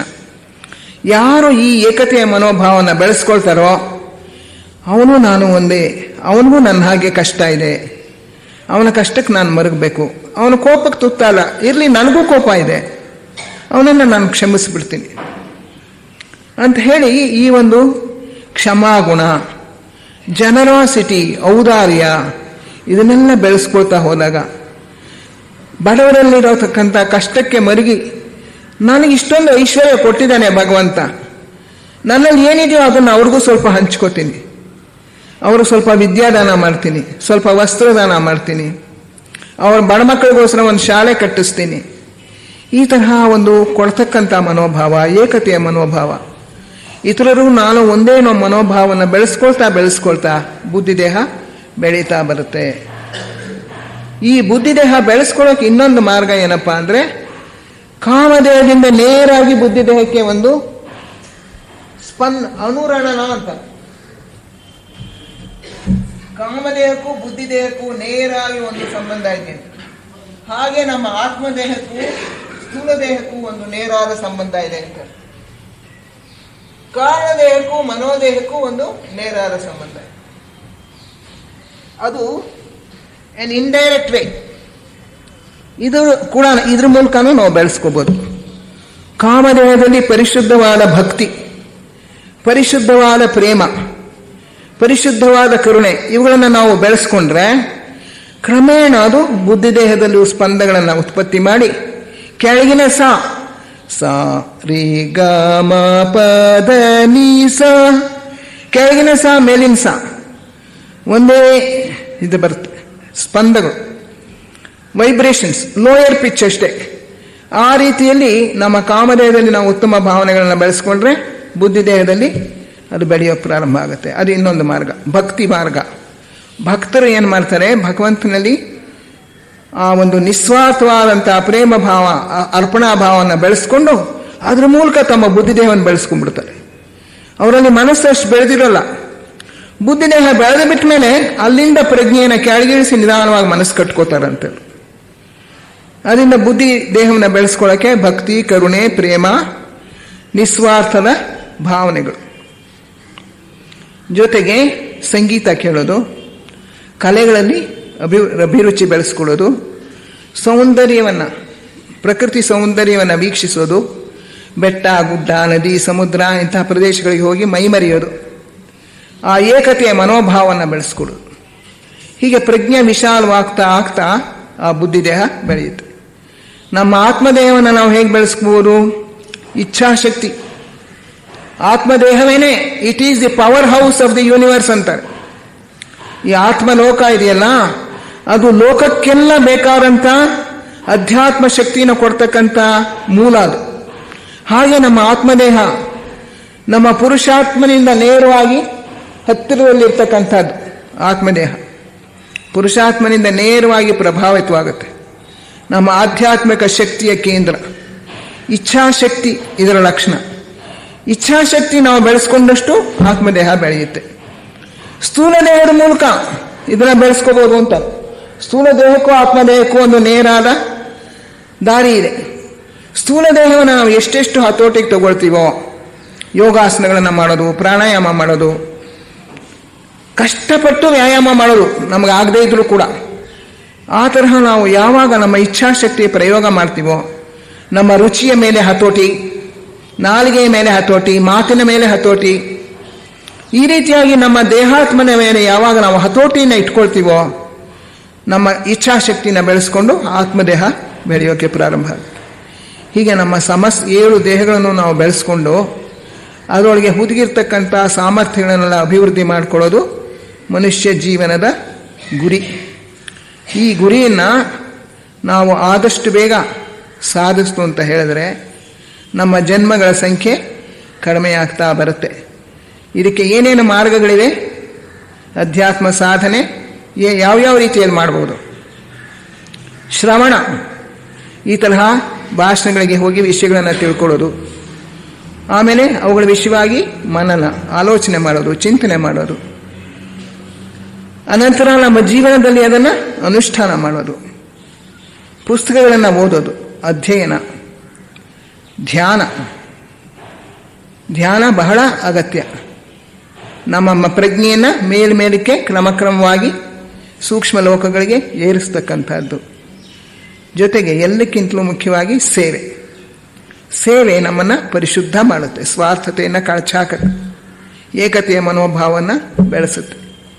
ಈ ಎಲ್ಲ ಮಾರ್ಗಗಳನ್ನು ನಾವು ಉಪಯೋಗಿಸ್ಕೊಂಡು ನಮ್ಮ ಈ 7 ದೇಹಗಳನ್ನು ಕೂಡ ಬೆಳೆಸ್ಕೊಂಡು ಕೆಳಗಿನ ದೇಹಗಳನ್ನು ಪರಿಶುದ್ಧ ಮಾಡಿಕೊಂಡು ನಾವು ಆದಷ್ಟು ಶೀಘ್ರವಾಗಿ ನಮ್ಮ ಜೀವನದ ಗುರಿಯಾಗಿರ್ತಕ್ಕಂಥ ಜೀವನ್ಮುಕ್ತಿಯನ್ನು ನಾವು ಪಡೀಬಹುದು. ಆ ರೀತಿ ನಾವು ಪಡೆದಾಗ ಇತರ ಆತ್ಮರಿಗೂ ಕೂಡ, ಇನ್ನೂ ಬೆಳೆದಿಲ್ಲದೆ ಇರತಕ್ಕಂಥ ವ್ಯಕ್ತಿಗಳಿಗೂ ಕೂಡ ತಿಳುವಳಿಕೆಯನ್ನು ಕೊಟ್ಟು, ಜ್ಞಾನವನ್ನು ಕೊಟ್ಟು, ಅವರನ್ನು ನಮ್ಮ ಜೊತೆಯಲ್ಲಿ ಕರ್ಕೊಂಡು ಹೋಗ್ತಕ್ಕಂಥ ಒಂದು ಬಹಳ ಉನ್ನತವಾಗಿರ್ತಕ್ಕಂಥ ಅವಕಾಶ ನಮಗೆ ಸಿಗುತ್ತೆ, ಸುಯೋಗ.